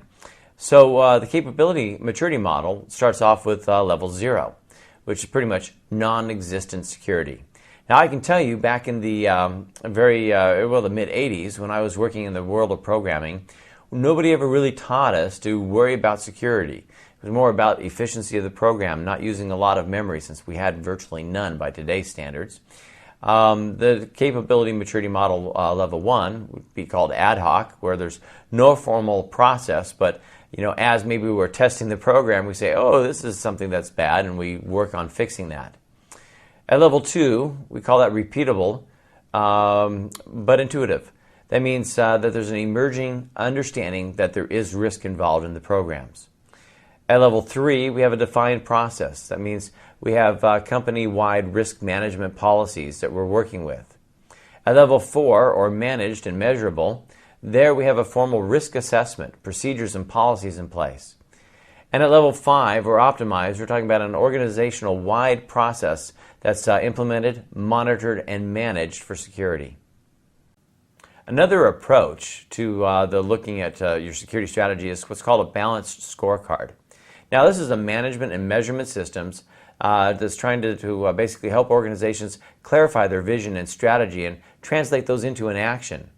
Now, there are 4 perspectives to a balanced scorecard, and that is learning and growth, business process, customer, and financial. And if you could imagine the goal of your project or the strategy is to get to a certain objective, then we could take and say, okay, to get to this objective, let's take a look at the learning and growth it would take to get there, what business processes are used, the customer's input, the financial inputs, and rate them on a scorecard. And think about trying to find a way of getting to that objective that tries to put a balance, maybe close to evenly, on all 4 of those categories. Knowing that some business processes may have a higher financial cost, so we may have to change some business process to get a better financial cost, but we also have to see how that reflects and works with the customer, if the decisions might make it harder for the customers, and what it would take for us to get there and to train and everything else. So it's kind of an approach of trying to get to a strategy that you can use and put into action for your business. Another aspect is what we call the architectural approach. Now, the Enterprise Information Security Architecture, EISA, which is a subset of the enterprise architecture, has a number of different methodologies that have evolved, including process models and frameworks and ad hoc approaches. The architectural approaches which are inclusive of business processes that might be helpful in defining the desired state of security, can be exemplified by a number of different types of approaches. One is the Open Group Architecture Framework, or the TOGAF, the Zachman Enterprise Architecture Framework, or the Extended Enterprise Architectures Framework, EA2F. Now again, these are examples of frameworks that you can see in the architectural approach. And the importance here is to understand or to have a wide array of knowledge about approaches that you can take when it comes down into the idea of the overall information security management. Now when we take a look at another idea of the framework, we have the ISO IEC 27001 and 002. Now to be able to cover all of the relevant elements of security, these standards provide 11 areas to use as a useful framework. And again, we're not here to get into depth of any one certification or framework, but to again give you an idea that there are places to go or places you can use as a starting point to help in building your security policy. So of course, this breakdown of the 11 areas are things like security policy, the organizational information security, asset management, your human resource security, your physical and environmental security points, the communications and operations management, access control. You have the information security acquisition, development, and maintenance. You also have your information security incident management, your business continuity management, and of course, monitoring for compliance. One of the major factors in defining the desired state involves your approach to risk and the risk appetite. Again, without even having any type of risk assessment, without having risk management, it's very difficult for you to even know what the desired state is going to be. If you don't know what you're protecting or what you're protecting it from, it's hard to know that you're there and feeling safe. Now, when we talk about risk appetite, the idea here, and I realize I'm about to try to quantify a way in which you can add extra security. When we said, it's not quantifiable, it's something that's qualitative, but I'm trying to illustrate a point here. If I said, look, I can get you from where you are now, completely at risk, and reduce that to 20% of the original, and it might cost you X dollars. And I said, but if you want to get a little bit more to, having no risk, if I can reduce that to 15%, a little 5% increase, but it's going to cost you 20 times the amount of money, then you might say, well, I don't see the cost benefit in that. But the true question is, do you have the appetite to accept that 20% risk? And that's what we're looking at here. We have to know what is your determination of acceptable risk. Because if I don't know what's acceptable, it's going to be difficult to actually determine whether the security is going to even meet its objectives or if it could meet those objectives. Now, operational risk management is a great way of exemplifying that there's a trade-off when it comes to the risk associated with either taking an action or a risk of not taking the action. Now, risks really carry costs, and usually we express those in an annual loss expectation. Now, remember, that's when we start talking about things that are quantifiable. Now, the ALE is kind of a combination of many things to get to the annual loss expectation. First of all, when we are taking a look at the types of costs, how do we get there? Well, we have to have what we call an exposure factor. Now, an exposure factor tells me, what percentage of loss I would have.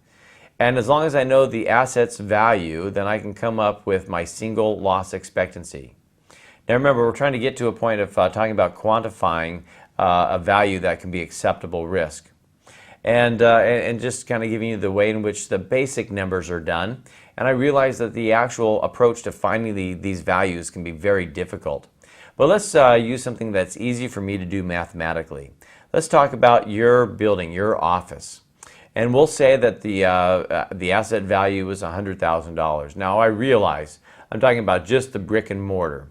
If we talked about the lost production while you're moving people to a new facility, buying new servers, realize that's why I'm saying it is sometimes very difficult to quantify these costs. But let's keep this in a simple mathematical example so that it makes kind of some sense where we're going at.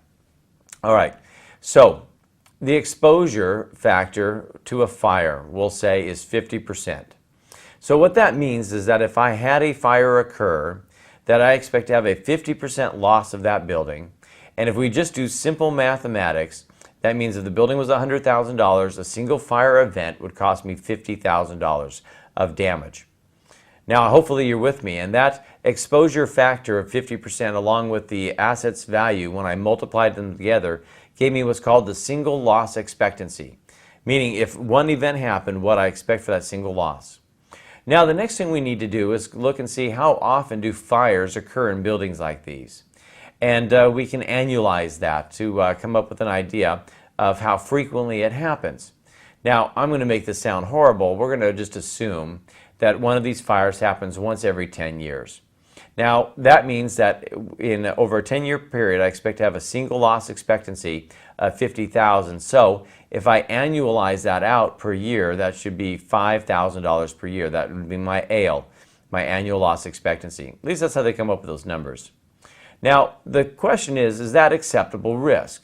Or do you want to look at some controls or some safeguards, like installing sprinklers, that could greatly reduce that amount of annualized loss expectancy to a number that is more tolerable by your company? So that might be a part of my strategy objective, is to get to an amount that is suitable or acceptable. And it is an interactive approach. It's based on the analysis of costs to be able to achieve the desired state and to be able to reach that acceptable risk level. All right, let's take a look at how we can determine the current state of security. Now remember, current state of security is something that has to be evaluated with the same methodologies that were used to determine what the desired state is. If you use different frameworks, then you're not going to be able to really use what we call a gap analysis to determine if the stated objectives have been achieved. In other words, if I have different ways of methodologies of determining where I was and where I want to go, those frameworks may be so different that there is no easy or even comparable way of knowing where I was and where I want to be if we've even made it. So again, I guess we're asking for the comparisons and the studies to be done with the same methodology throughout this process. Now, when we talk about current risk or your current state of risk, it needs to be assessed by a comprehensive risk assessment. Just as your risk objectives must be there to determine or be determined as a part of your desired state. So what does that mean? That means that, when we're doing a risk assessment, what we really are doing is looking at our current state. We're figuring out what the threats are, what's the likelihood of those threats going to be, what vulnerabilities could those threats exploit, what could be the damage done to the asset if the exploit was successful, and where do we want to be? What's our goal? Knowing now what the threats are and the vulnerabilities and what the risks are, what can we put in place as a strategy to get to that desired state? I mean, that's kind of where we're trying to get to. So the comprehensive risk assessment does kind of give us a good picture of where we currently are, but it's also what we use to help get us to that end point, that desired state. But we are talking about current risk. So we should have a full risk assessment.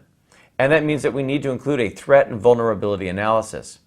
Now, earlier I made mention that if you don't look for every single threat, then it's really hard for you to know if you've caught all of the actual risks that are that could hit you and hit your company. And that is a very difficult thing to do. I realize to be able to look at every potential threat and vulnerability could be an overwhelming task. And so we also have to realize we have resources and some limitations.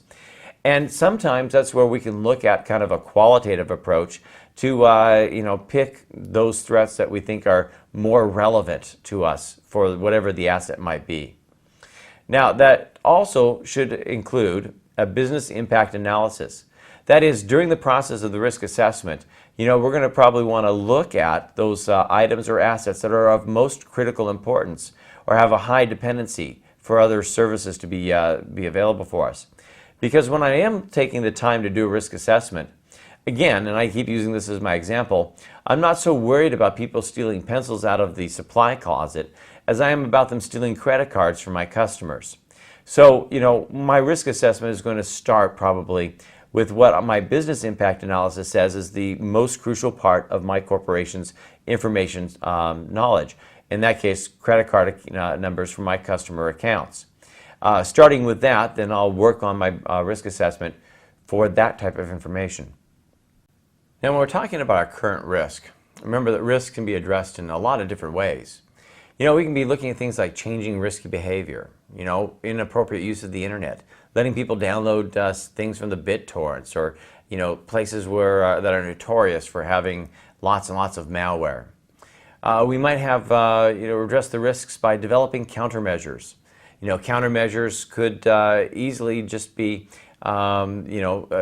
additions to software programs, or adding on malware detection, or many other options we have. We can address the risks by trying to reduce our vulnerabilities. Some of you might think of that as hardening your servers, removing services that you don't need, or whatever the case might be. Or developing other types of controls. And remember, controls can be policies, they can be physical deterrents. Controls come in a lot of different flavors for what they can do for us. And that's an important aspect, again, as we're looking at our current risk. What we have to do is pretty much figure out how we can address those risks that we currently have, and start developing our strategy around some of these ways in which we can solve those risks. Now, the business impact assessment is something we should do while we're looking at our current risk. And in fact, having a thorough business impact analysis of your critical systems and processes are there so you can get a good picture of your current state of security. Now, people might say, okay, look, why do I need to see my current state? I know where I want to be. Why do I look at my current state? Well, a lot of times we use that gap between them to do what we call just that, a gap analysis. So that if we know where we currently are, then we actually can begin the process of making the course corrections, following the roadmap, or whatever great other term we use, to get to that the state that we're trying to achieve. And that's a way of understanding. It's hard to chart a path if you don't know where you are, even if you know where it is you're trying to get to. So again, some of that business impact analysis that you have can help you in giving you the information that you need to help create an effective strategy. Now, the difference between acceptable levels of impact and the current level of potential impacts has to be addressed by the strategy as well. We're going to take a look at our strategy resources. Now, as an information security manager, we should determine what resources are available, as well as being aware, as we've said, of those potential constraints. And as a reminder, we said there are some constraints, things that might be cultural, could be financial, could be in just resources, technology resources, human resources, or any other reason that we might run into some constraints. So it's important that we focus our strategy around the resources we have available. Now, part of those resources we said are policies and standards. So let's talk about what policies and standards are. First of all, the definitions that are going to be used throughout this lesson in this course are those that are in agreement with the major standards bodies, and they should be adopted here to avoid any confusion. And these, of course, are the standards that ISACA is using throughout their definitions in the CISM course, as I am going to use here as I'm presenting CISM to you. We're going to keep these same kind of definitions that they use. So as an example, policies and standards are really considered tools of governance and management, respectively. So what we're quickly saying is that policies are governance, the standards are management, and you'll see that as we talk about them and how they are different and how they also support each other. Now, meanwhile, your procedures and guidelines are going to fall into the purview of operations. So as we look at the definitions, a policy is a high-level statement of management intent, expectations, and direction. They usually remain pretty static. Now, just to oversimplify my example, I might just say, make a policy that says our customer accounts must be secure. Okay, well, that's easy enough to say. That's a very high level, in fact, a very high level example. And so, that kind of at least gives me the management's intent and expectations. And maybe not necessarily the direction, where I might include to add in there, our customer accounts must be safely maintained along accordance to certain regulations, certain regulatory laws, certain frameworks that we might put in there. So now I'm kind of still giving you a high-level statement. You know what the management intent is. You know what my expectations are, and I've given you a bit of a direction or maybe a framework that you have to use to be able to get to be in compliance with this policy. Now, that's not going to necessarily change over time. If suddenly I decide I don't like my customers, I hopefully wouldn't create a new policy that says give away their data. But that's the idea, that it stays static. Now, the standards. Now, the standards are the metrics, the allowable boundaries, or the process used to decide if your procedures and processes or systems meet those policy requirements. So let's take a look at this idea. If I know already, as an example, that the server that is storing this information is susceptible to the plain old brute force attack of somebody trying to guess a password or try every combination of password to be able to get in there, then I might have a standard with allowable boundaries that says, for these very secure, highly classified targets, if you have an account on here, you need at least a 20-character password. So there's a boundary right there. And it expires within 30 days, so I'm putting in some boundaries. So they can represent the metrics and boundaries of the process that we'd use to set that up. And again, our goal is to try to get into meeting those policy requirements. Now, the procedures might tell me how to go about creating that password. And there may be some other processes I have to incur to be able to get that password to actually be accepted or be verified or maybe even issued to me. There are some places that have programs that create these really randomized, hard-to-crack passwords. Anyway, that's one example of standards. And that was on our way. So there may be a series of standards that are in place just to be able to get to that one statement about keeping those customer accounts secured. Now, our procedures are, again, ways to clarify the responsibility of operations. That includes security operations, and they should give us a step-by-step set of instructions for the requirement of any activity. Now, one of the nice things about having procedures is that we are going to know, if they follow procedures, the path by which they get from point A to point B in the support of our standard, because we said, this is how you do X, Y, and Z.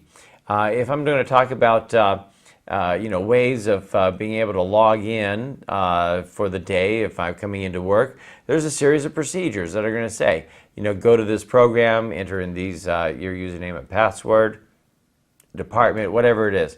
We're going to have the step-by-step set of procedures.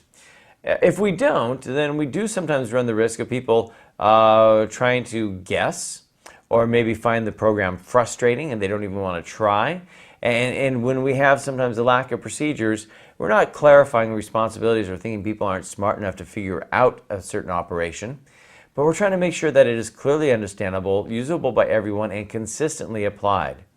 Now, our guidelines are also used for executing the procedures, and they often contain information that's helpful in executing these procedures. Now, I do want to say this, that your standards will change over time. Because, as I was talking about the standards representing the metrics, the allowable boundaries, maybe now we've learned that people can crack 20-character passwords in a matter of minutes. So we're going to have to go into a passphrase, or we may have to have a new standard of having smart cards in conjunction with usernames and passwords. In fact, one standard you should sometimes have is a standard about how to go outside of the standards. And I realize that sounds really weird to say that, but sometimes that happens. I know in work that I've done with a lot of law enforcement agencies, they can't create a standard for every situation that can come up. So oftentimes they can only create guidelines for use of force and those types of things. And even within the standards that they have, the standards might be the actual laws that they enforce, rulings from the Supreme Court. Sometimes they have to go outside of those standards because some new situation that has never been thought of before has occurred. That can happen as well in the security, the involvement of attacks, in ways in which new breaches can be found. Sometimes you have to go outside those standards, and so sometimes not only do your standards have to change to keep up with the new technologies, the new types of attacks, but also a standard about what to do to get around the standard, or to say that I had to go against these standards because of these conditions. In other words, we're kind of adding that catch-all phrase in there. Now, when we look at your enterprise information security architecture, we have to remember that it can be a very powerful integrating tool that can help us in developing a strategy. And again, we're talking about the enterprise information, right? Working with and integrating with the enterprise. You can think of this as a blueprint that's going to be used to build a house. And even though it's possible for us to develop a strategy without architecture, there could be some serious drawbacks, such as perhaps having less functional security integration, and also having increased expense and maybe being more time consuming.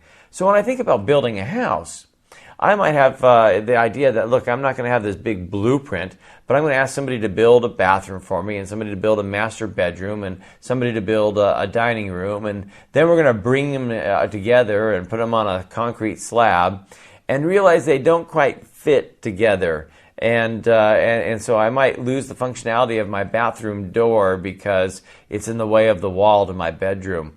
And so now I have to go to the expense of creating a new cutout hole that's time consuming and potentially breaching another area of security by creating this new extra hole in a wall. And again, I realize I'm getting maybe far-fetched with my examples, but I'm trying to illustrate the points of what they're talking about by having an architecture, of having an actual blueprint, of knowing how things are built together and working together to develop that strategy to get to that end point.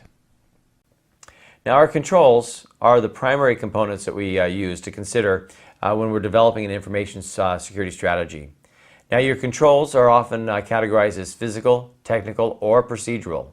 Some examples might be of IT controls. Now, IT controls might often be categorized as our technical controls. Now, you should know that COBIT focuses almost solely on IT controls, and they may have some of the most comprehensive approaches for determining your controls objectives. Now, again, most often we might think of those as our technical controls. And we'll get into all these different types of options here in just a second. Let me just kind of hit some of these other examples. You might have non-IT controls. Now, these would be controls for handling non-technical events, such as how to deal with social engineering, what to do if somebody calls you on the phone and asks for your password. How do we deal with device reuse? Do I donate hard drives? Do I have to do something special if I'm going to get rid of or throw away a hard drive? Right, so things that are not technical, but could still cause us a loss of information.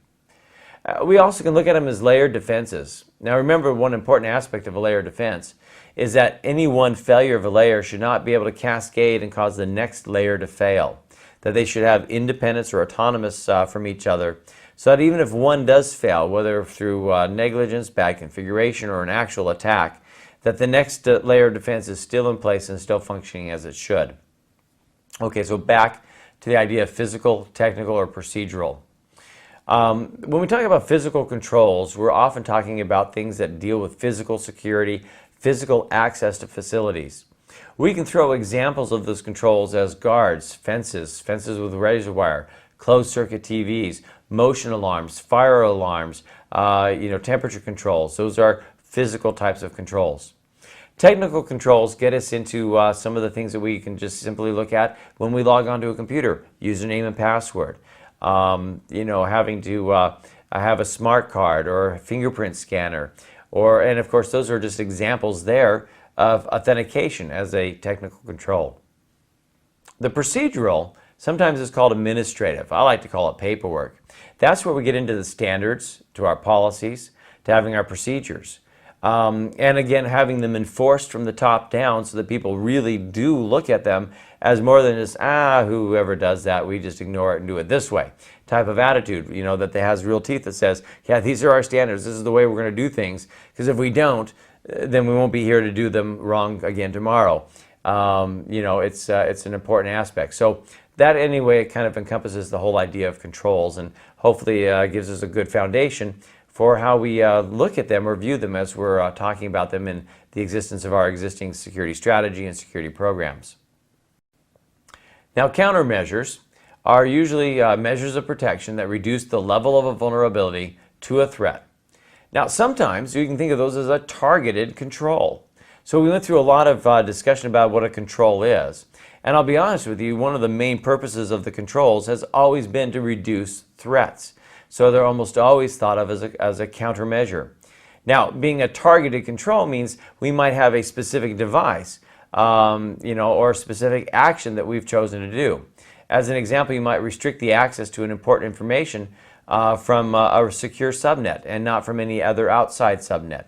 You might have made the determination to place a firewall, intrusion detection systems for specific types of traffic. Again, kind of targeting the location of the network and the traffic direction that it's going to travel and where it can go. Now with our technologies, we have to realize that there are different types of technologies that we can use to improve security, and they continue to evolve over the years. I talk about a firewall. Originally, when a firewall came out, it was a very good idea. There was often a software-based program running on a machine with 2 network cards that looked at all the packets going back and forth and looked at a list of rules and decided if it was permitted or not. And it had to look at every single packet. And back in those days, firewalls were often just called stateless firewalls. And one of the things that I read articles back then was that said that, from that time of that article, and this is more than almost a decade or maybe a little more than that ago, it said that within 5 years, firewalls as we know them are dead. They're gone. They're not going to be around anymore. And I was like, wow, how can you do without a firewall? All right, we still have devices that do the same function as that original packet filter, but they just do it better. Some now keep track of the state, which makes them harder to spoof. Some do deep packet inspections, looking into the actual data fields and not looking at just layer 3 and 4 of the OSI model. Some do antivirus scanning, anti-spam protection, have WebSense capability to categorize the web addresses that people are trying to go to see if they're allowed within the internal network. And all of this is now done on one single platform. So from that statement that I heard that the firewalls we know will not exist in 5 years' time, they're absolutely right. They don't. They're better. They do more things for us. And so when we talk about technologies, we have to remember that these technologies will continue to improve, and security will continue to evolve over the years. And that means that you need to be familiar with how these technologies can help you in achieving your desired states of security, especially when you consider that your roadmap may be a multi-year process. Now, in working with personnel, your personnel security is an important area for you to think about. Now, unfortunately, when I talk about personnel security, I'm not necessarily talking about ensuring their safety should there be a fire or an earthquake. By the way, those are very valid policies. They are very valid issues that your company should take care of, because I don't want to go to work for you if you aren't worried about my security. But in our context here, we're talking about what the personnel in our department can do.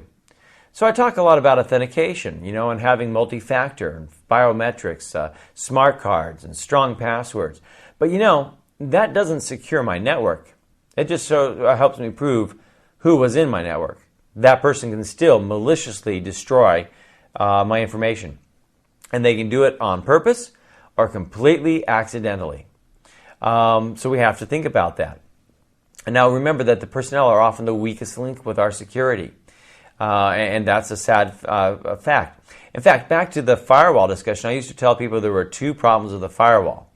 The first problem was that it allowed traffic through, and that was kind of a joke. It needs to. The second problem was us. We configured them. We have that same issue too with the way things might be configured. Again, there's a lot of things. Weakest link. Remember that people, though, are usually your first line of defense. They're hopefully the first ones might notice something irregular happening and help report or provide the feedback.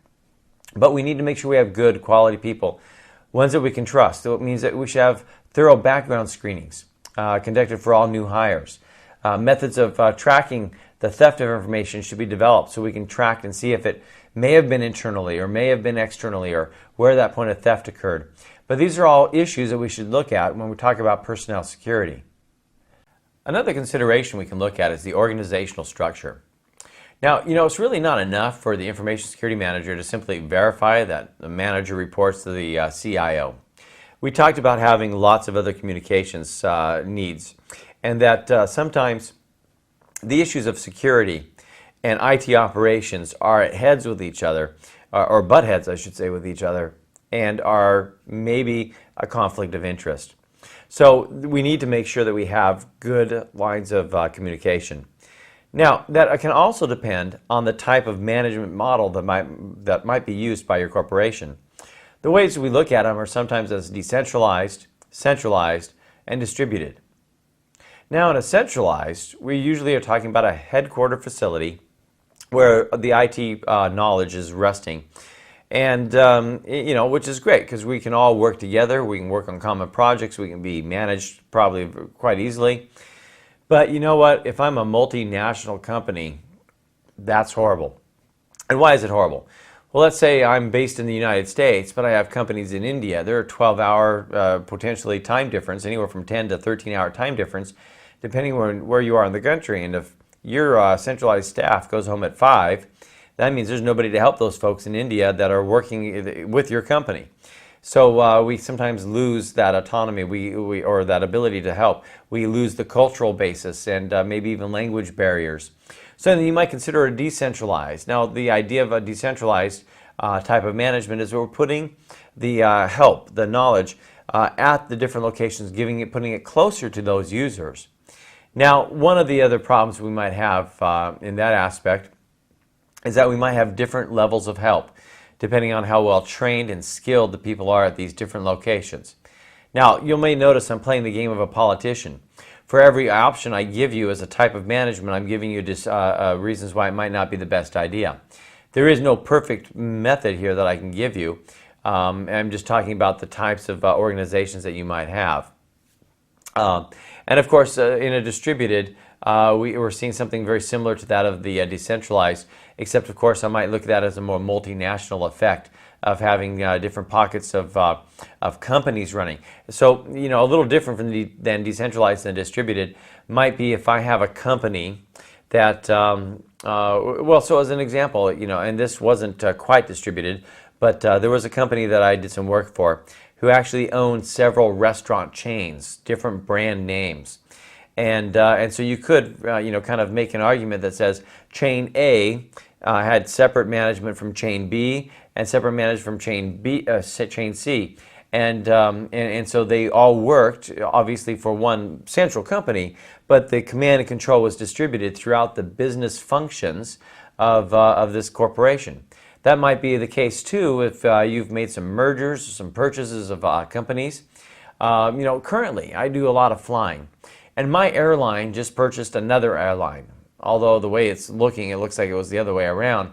Right now, I can't upgrade a flight that I'm going to take because it's with the company we just acquired, but apparently they're not enough under management of the company that acquired them, so they're very distributed and apparently not communicating very well because it's affecting my flights. But that's another example of mergers where, they promise at some point they're going to be centralized, but at the moment they're in a distributed nature. Now, as we talk about our security strategy, another area is the employee roles and responsibilities. That means that we should have in our strategy a mechanism to define all of those roles and responsibilities as well as listing them within the job descriptions. That means we should include security issues within an employee's job performance, and often that's just sufficient to help improve any employee's security awareness because they realize, hey, part of my rating is based on my ability to understand security. Another part of our assessment with employees should be the skills and the skill sets. In fact, you should create a list of skills inventory from amongst all of your existing employees. These skills could be very important in the implementation of a security strategy. As an example, when I'm looking at skill sets, it's important for me to understand that maybe I have a person who's really good at firewall technology, but before they got into the firewalls, they were doing Windows administration, and that might be a useful tool. I may even have people, believe it or not, who are volunteer firefighters, maybe volunteer paramedics, EMTs. That's a part of a security policy, especially in disaster recovery and response. So don't just limit your questions about skill sets. When you're creating a security strategy, you may have a wide variety of skill sets that are out there that could be very important. Now, it also includes that one of the skills is increasing people's skills. That's through training and education, giving them the awareness that they're always going to be vital to the overall strategy, especially true when you're dealing with security issues. Let people be aware. The more they know what to look for, the better they're going to be as your first line of defense.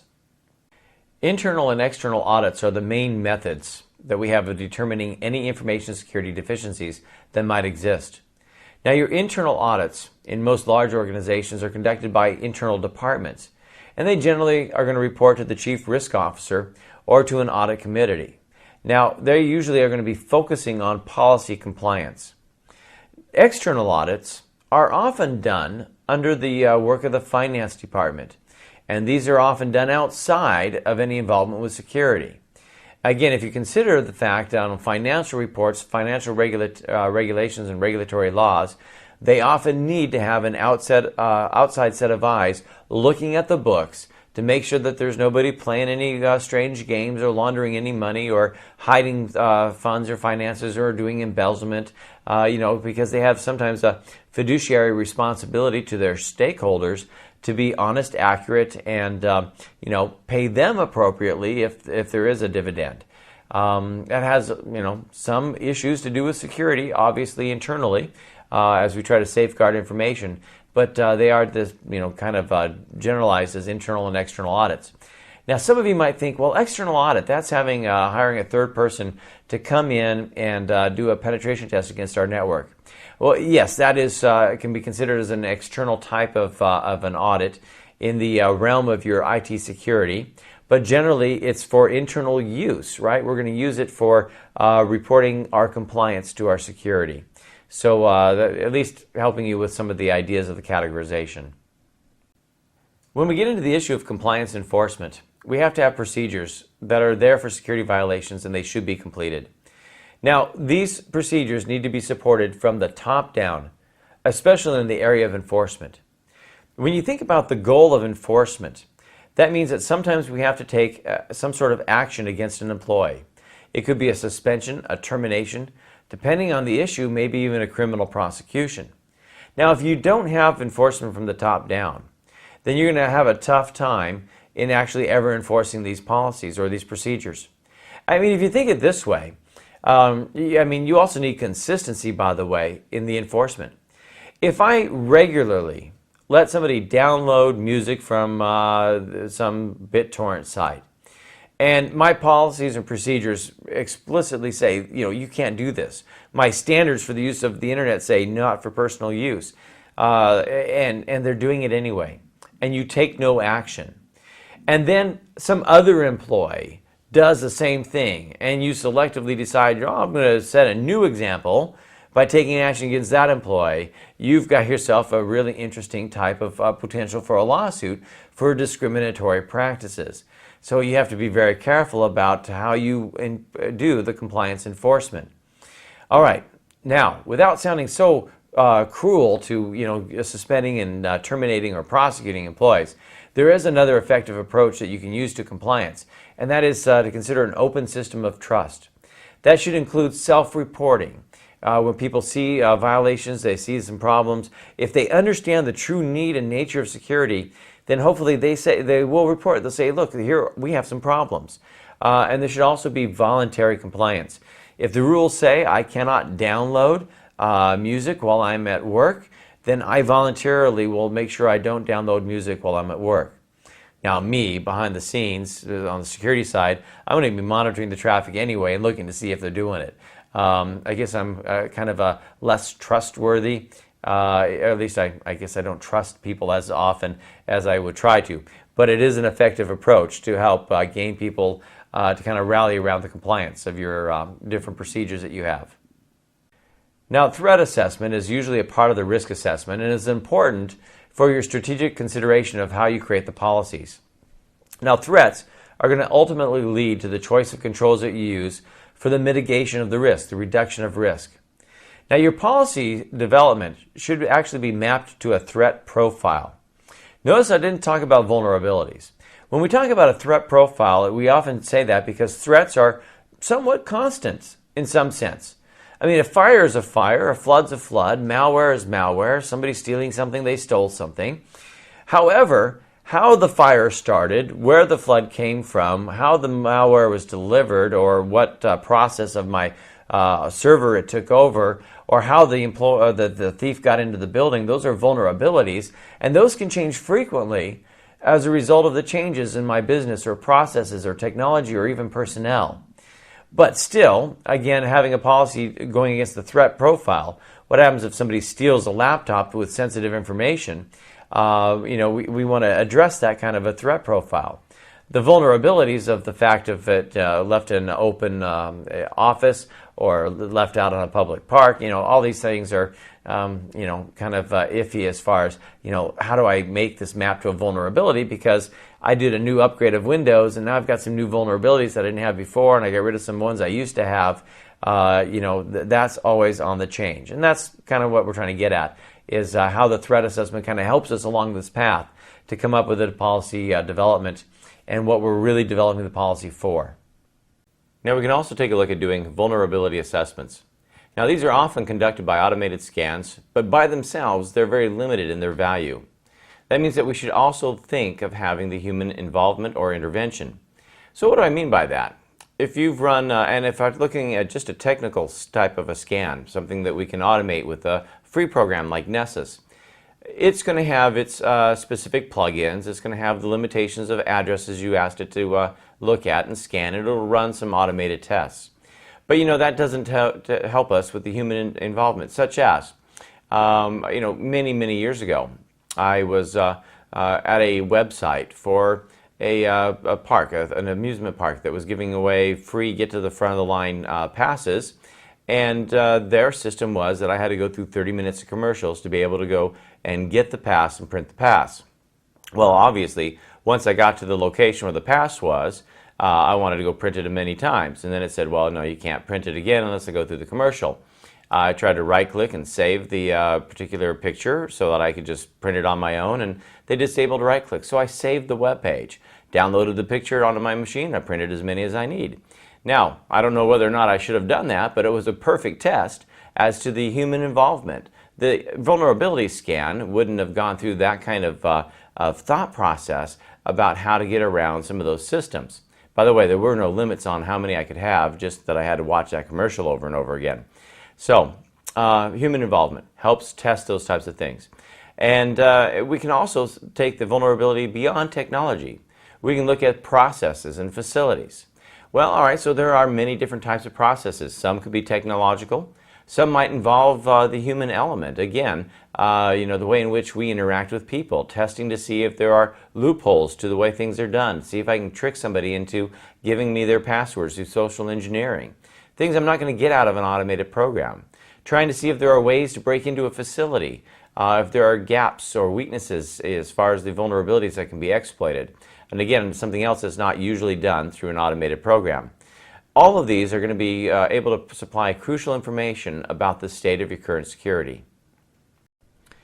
A risk assessment is accomplished by first figuring out what your viable threats to the information resources are going to be. Now, it is an important aspect, as we've said over and over again, the risk assessment must be there to really come up with an idea or a strategy of where you want to be for a desired state of security. And we can use it to help figure out from where we are to where we want to be to create a roadmap to get there. Now, to even begin the risk assessment, we at least have to know what are the viable threats. Now, that can include things that are physical and environmental, as well as technological. For example, physical threats that we look at are going to be things like earthquakes, floods, other natural events or storms. Now, we've told you that you should probably consider the likelihood of any particular threat to have good security. But I have to say there are going to be some sort of limitations to that. When we look at a threat, we do want to know about the probability of it occurring as well, so that we can kind of focus our energies on something that's more important. As an example, if you live in a floodplain, you realize that there is a high probability that there could be floods. Often we build raised floors for the purpose of having to worry about water coming into the actual facility. If you live in an area that's close to faults for earthquakes, that makes sense. But if you're worried about a comet coming out and striking your building, then we're probably looking at the probability of that occurring to be so minute that we probably won't even consider it as a part of the risk assessment. So it has to also make some sense as far as what you're choosing as viable threats against your data, or even the facilities that are housing the data. Now, having said that, the likelihood of it happening has to be a part of the risk assessment, as well as the frequency of occurrence and magnitude, in other words, the exposure factor, how much damage can be done, that should be included in that original assessment. Now, of course, as I've said, that your formal risk assessment has to determine what those viable threats are. And you need to make sure that you log them in there, because that information is what we're going to use in either a quantitative or qualitative assessment of what could happen should this particular threat actually occur. One solution you may choose is insurance. Now, some risks, as we address them, we may have decided that, the way we will address this risk is, rather than accepting whatever's left over, is maybe we can transfer the risk to a third party. And that's where we get into the purchase of insurance. Now, you'd probably see that more often than not for some of your natural disasters, for the facilities that you actually own, to have earthquake or flood insurance. Tornado coverage has been big this year. It's been pretty bad across the country. All of those can be assured against. That means that it'll take care of the property damage. You may also consider liability insurance. Now, there are, of course, some professions, such as even with my profession, if I go out and I do some consulting work and I make a mistake in the information that I provide that causes some damage to the company that I'm working with, I'm liable for their loss. And so I have to carry errors and omissions insurance for the ability for me to be able to say, okay, look, I realize that I can lower my risk by trying to get more education, by getting more experience, by doing my job as best as I can. But there are still times when I'm going to worry about making a mistake, and so I'll do what I can to lower my risk, but at the same time, I'm going to transfer that residual risk over to the type of insurance. We even see that in the medical profession as well. And I've even seen insurance for the business interruption. I remember when Hurricane Katrina went through the South, that a lot of the casinos, many that I've been to down in the Biloxi area, were wiped off, and I heard on the news that some of those casinos had a business interruption insurance, which meant that they were still able to make payroll and pay their employees while they were rebuilding the casinos to be able to come back into business. And I thought, well, there's a company that really went out of its way to think about all potentials of what could happen to their business. A part of this risk assessment is to also conduct a business impact assessment. Now, some of you call it a BIA, others might call it a business impact analysis. The idea is that we're talking about what is the bottom line of risk. And the BIA is designed to be able to consider the criticality and sensitivity of your systems and your information. Another way of looking at it again is we said that all of your assets should be classified. Those that you just can't live without, the loss of which would maybe just destroy the company completely, and what do we need to do to protect those? And that was a list of criticality where we focused our energies of saying, look, in order for my company to continue to survive, I need these assets to be available at all times, to not be compromised. And then we had to say, okay, now in order for those assets to be available, it's one thing to say have them stolen or have them compromised or have them altered or destroyed. It's another thing to say, okay, now what other supporting dependencies are there that are going to help us in getting to that critical asset? So if I'm thinking of a banking institution, and obviously the accounts that contain the customers, their balances or deposits, the rest of that information, if that's what's critical and I need to have access to that information as one part of the criticality, I also need to make sure that it's not destroyed, altered, damaged, or hit by malicious attackers. And I've got to look at a couple of things. Number one, we can say, okay, we know that that data is critical. And so we'll take a look at the business impact assessment of what would happen to our company if that went down. But then we have to realize that that means we also probably need network connectivity. We need a facility with power to be able to power on the storage devices. So there are some dependencies as well. And so part of your business impact assessment should also consider those resource dependency analysis, which again, could even just be having people available to work with this information, particular office supplies, computers, servers, and the rest of it. Whatever it is that we need to be able to help keep that very critical asset available, functionable, and secure. You may also want to consider the use of your business continuity plan and disaster recovery plan being built around this business impact assessment of what would it take to restore something that is critical to the company. A lot of corporations these days are trying to find a way to reduce their costs so that they can focus on whatever their core competencies are. One way of doing that is sometimes to use third parties to take care of certain needs, which could also be even security issues. Now, the reason for outsourcing, again, is that sometimes we can find companies that can make parts that we need cheaper than we can make them ourselves. Or they can supply other parts of supporting our business where I'm not having to necessarily be responsible for the payroll of who's on there or their facility costs, but we go through contracts. But there are some risks that can be found by outsourcing. And even today, as we see a more worldwide business environment, we may be outsourcing to companies that are found in other nations. And so some of the risks that we have to worry about are things like culture. And again, culture is not a bad thing, it's just that there may be a different idea of how business is done. There may be different laws and regulations that we have to account for. As an example, if part of your policy is that anyone working for your company must go through a thorough background check, yet you're doing some outsourcing to a company that is in a nation where that might be an illegal act and they are not allowed to do those thorough background checks, then you have to figure out a way to help mitigate that difference. To be able to try to meet your policies and what you need for security, plus maintaining the business objectives, which is to have a cheaper supplier of parts or labor. So we consider the culture. Obviously, even the systems and technology may be different. Technology, as an example, there are some restrictions in the United States about the type of technology we can export to other countries, depending on who that country is. A lot of that has to do with cryptographic type of algorithms and technologies. Even for a while, I remember there was a big deal if you tried to buy a computer from a neighboring country here in North America and bring it over the border. I mean, it was absolutely unheard of. Likewise, I couldn't buy one in the U.S. and send it to them because of restrictions in the technologies as far as the laws for import-export. So that's, again, some of the risks that you have to look at. And of course, you also have to deal with the communications with a third party. There could be language barriers, certainly time barriers. I know in my upcoming travels, I'm going to be some 12 hours off from my home company, my home office, and that's going to be right there some issues with communications as well. If I call, it'll be in the middle of the morning for them and vice versa.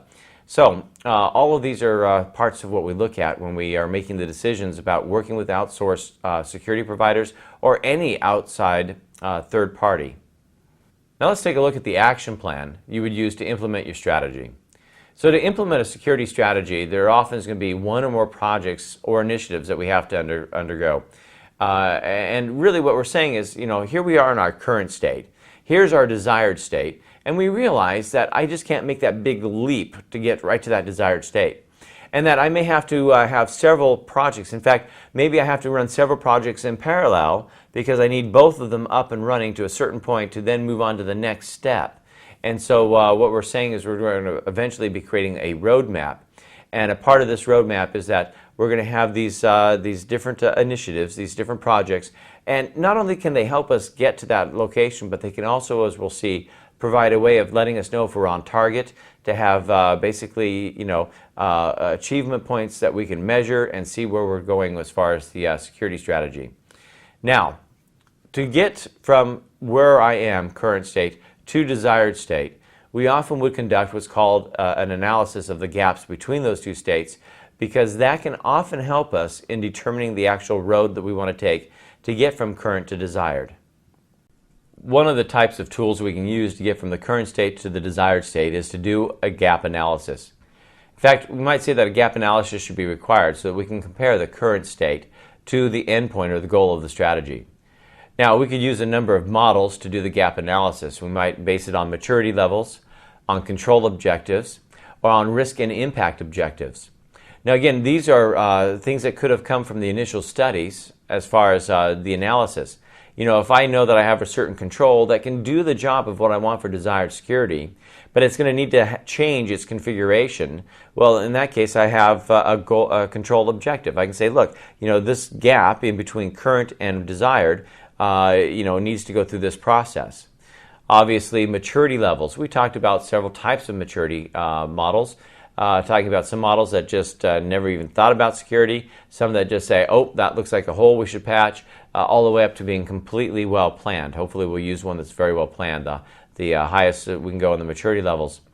And the part of the risk assessment and the risk analysis was to understand what we found out were the threats, what are the likelihoods of those threats, the magnitude of them, and during that study what we can do to mitigate those. And those might have objectives that we're including in the plan, all of which we would use through the gap analysis.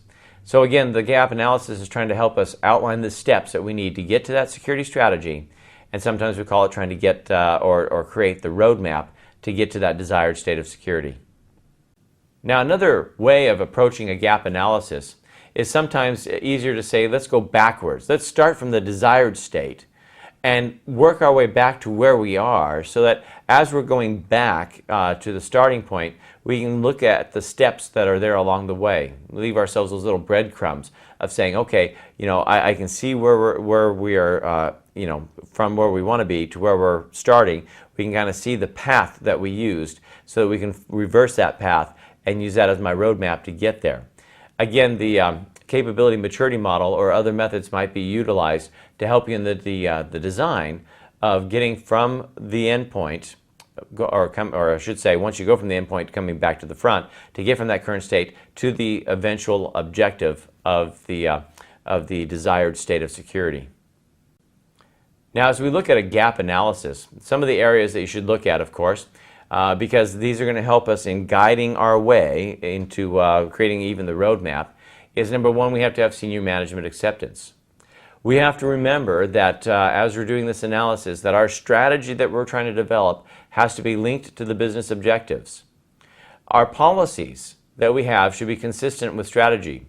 And remember that policies might hold some of the constraints, because many of the policies may be in accordance to the legal and regulations that we have to follow, and those are things we cannot change, so they need to be consistent with our strategy as well. Along the way, we are going to have a lot of people helping us, and so there needs to be a clear assignment of roles and responsibilities. And in fact, even after we're finished, we need those roles and responsibilities, because it's important that we maintain that desired state and that everybody understands where they are in maintaining security, why the policies are set up the way they are, and what their responsibilities are going to be to help maintain, monitor, and manage that current state or that desired state of security. All operations are probably going to need procedures. I shouldn't say probably, they should.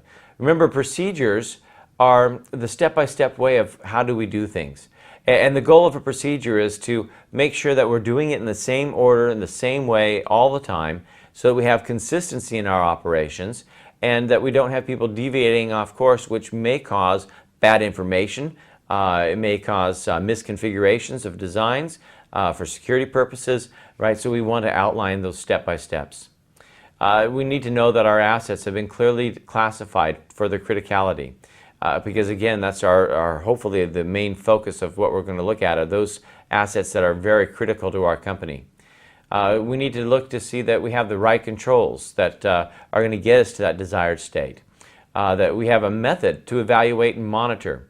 In fact, I might just say that if you have a choice of controls, and when I say controls, right, I realize it could be a targeted control, something we call a countermeasure. I just keep using the term firewall. It's an easy concept to use as an example. I may have several vendor firewalls that I can choose from. But if the ability for me to get information from that device for my evaluation and monitoring of how things are working is very complex, then it may not be my best choice, because that's a part of being a good control, is that I can have the ability to evaluate it, to monitor it, and know how it's working. So sometimes an overly complex control might not be the best choice, even if it sounds like it has all the bells and whistles that you need to get to your desired state. And of course, the other part is that we should have a tested business continuity program or plan and disaster recovery plan. Now, as we talk about policy development, we realize that your IT policy might have to undergo changes in the execution of your strategy. Now, first of all, remember the policy is that high-level overview. It's a few sentences that are designed to capture the intent, the expectations, and the direction of management, as well as stating what compliance we might have to regulatory conditions. Now, in having said that, it doesn't give us all of the standards, it doesn't give us all the procedures, it's just kind of, as it says, a statement of intent where we want to go. In addition, you may have as some of the objectives in your strategy to gain an ISO compliance. Well, that means that you should have your policies address any of the relevant domains or subsection of the certification that you're trying to achieve. Again, so that the policy is giving direction as far as where we are trying to get to in that desired state, which might also be an ISO compliance. And it depends on what that compliance or certification is, because they do have it broken down into different subsections and different domains of what we're trying to achieve to get certain ratings. Now, your policies should be linked to the strategy elements. Now, if they're not, then we've got a problem, because the strategy is a way of trying to help enforce or make true the policy. But the policy, in order to get to the statement of what it desires, what its intent is, needs to have an underlying strategy to be able to get it there.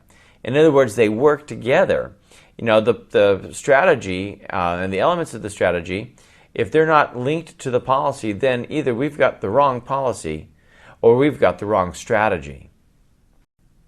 Now, policies allow the primary elements of governance, and as such, they must be properly created, except, of course, if there are any of them invalidated by executive management. Now, the attributes of a good policy, things like showing compliance with the strategy, again, trying to link those things together. Each single policy having one security mandate. Now, notice I said one security mandate. It doesn't mean that I have one policy that suddenly says we're going to hit this domain, this domain, this domain, this domain. Each one may break it down for us. Now, the policy should also be clear and easily understood. They should be brief, because again, they don't outline the standards that we have to follow. They aren't going to have the procedures put into the policy. It is just that our guideline, the blueprint that we're following to get to the destination that we want. They should reflect also the common practices of the business. Now, standards are really used for security management tools to set the permissible bounds for procedures and practices regarding our technological systems. Now, we can look at a standard as a way of enforcing or supporting the actual policy. Now, when we talk about permissible bounds, that doesn't necessarily mean something that's good or bad. It's just boundaries that we set because we're attempting to achieve a desired state of security. One that I like to use as a quick example is that I might have a standard in regards to internet usage while you're at work. That standard might say, look, you're not allowed to go to any social networking sites, meaning no Twitter, no Facebook, no MySpace.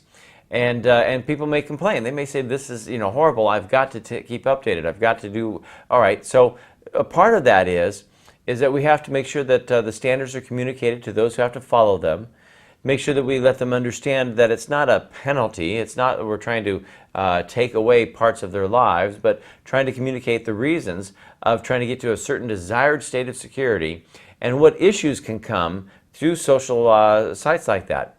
As an example, we all know that the applications on Facebook are not necessarily reviewed by Facebook, which means that they may advertise them, you may click on them, but those applications may do things you don't want. Sharing your information, sharing your friend information, taking your photographs.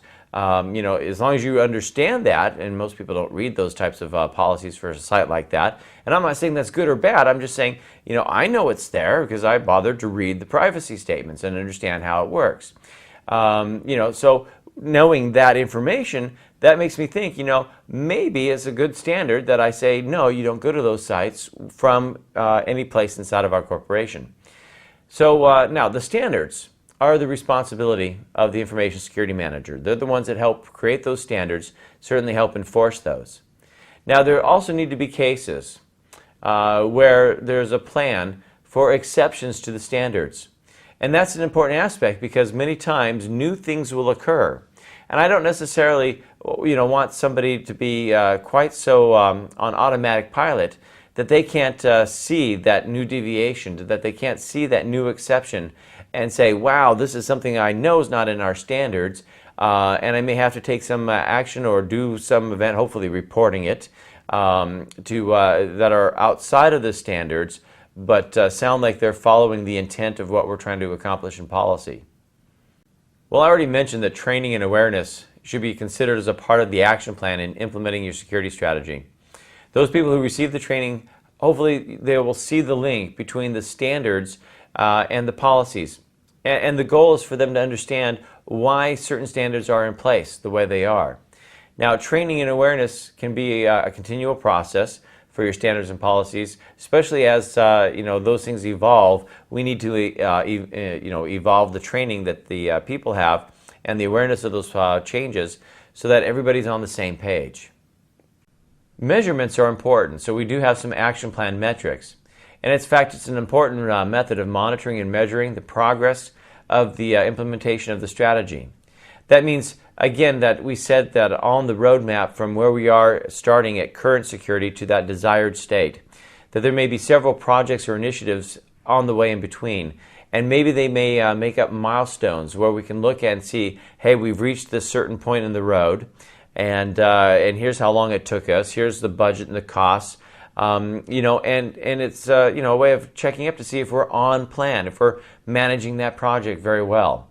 And in fact, on the way there, when we get to that first stop in the road, we may actually have some deviations that we can find through the use of metrics and what we've measured that might adjust slightly the plan that we're going to go ahead on. Now, monitoring can be done through a number of different methods. There's a balanced scorecard method. There's the compatibility maturity model. We have other key performance indicators that you may have chosen on the way to the final destination. There may be some critical success factors that we have to deal with, or key goal indicators that are set. But again, we are creating our own checkpoints so that we can assess where we're at, how well we got there, and if we're on target. Now, your general metric considerations mean that your measurements, whatever they are, should be relevant to the strategy. The main goal of the metric is to provide information that I can make decisions, not just to make a busy chart or to give somebody something to do. Metrics generally fall into one of three categories. They're strategic, they're tactical, or they're operational, but they have to have meaning.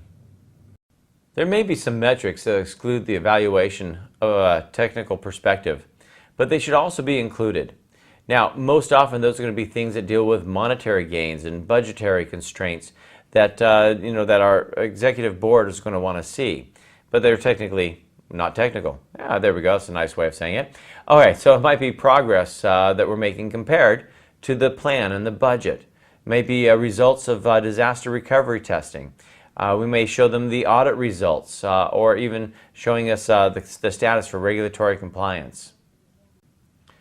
From a technical perspective, there may be more information that's needed, such as things like policy compliance metrics or changes to a process, a system that might change the risk profile. We also may have patch management issues or things that we have to look at. And again, if you think about it, if on the way to that desired state of security, we may have introduced new changes through an updated patch management to our Windows servers and the operating system.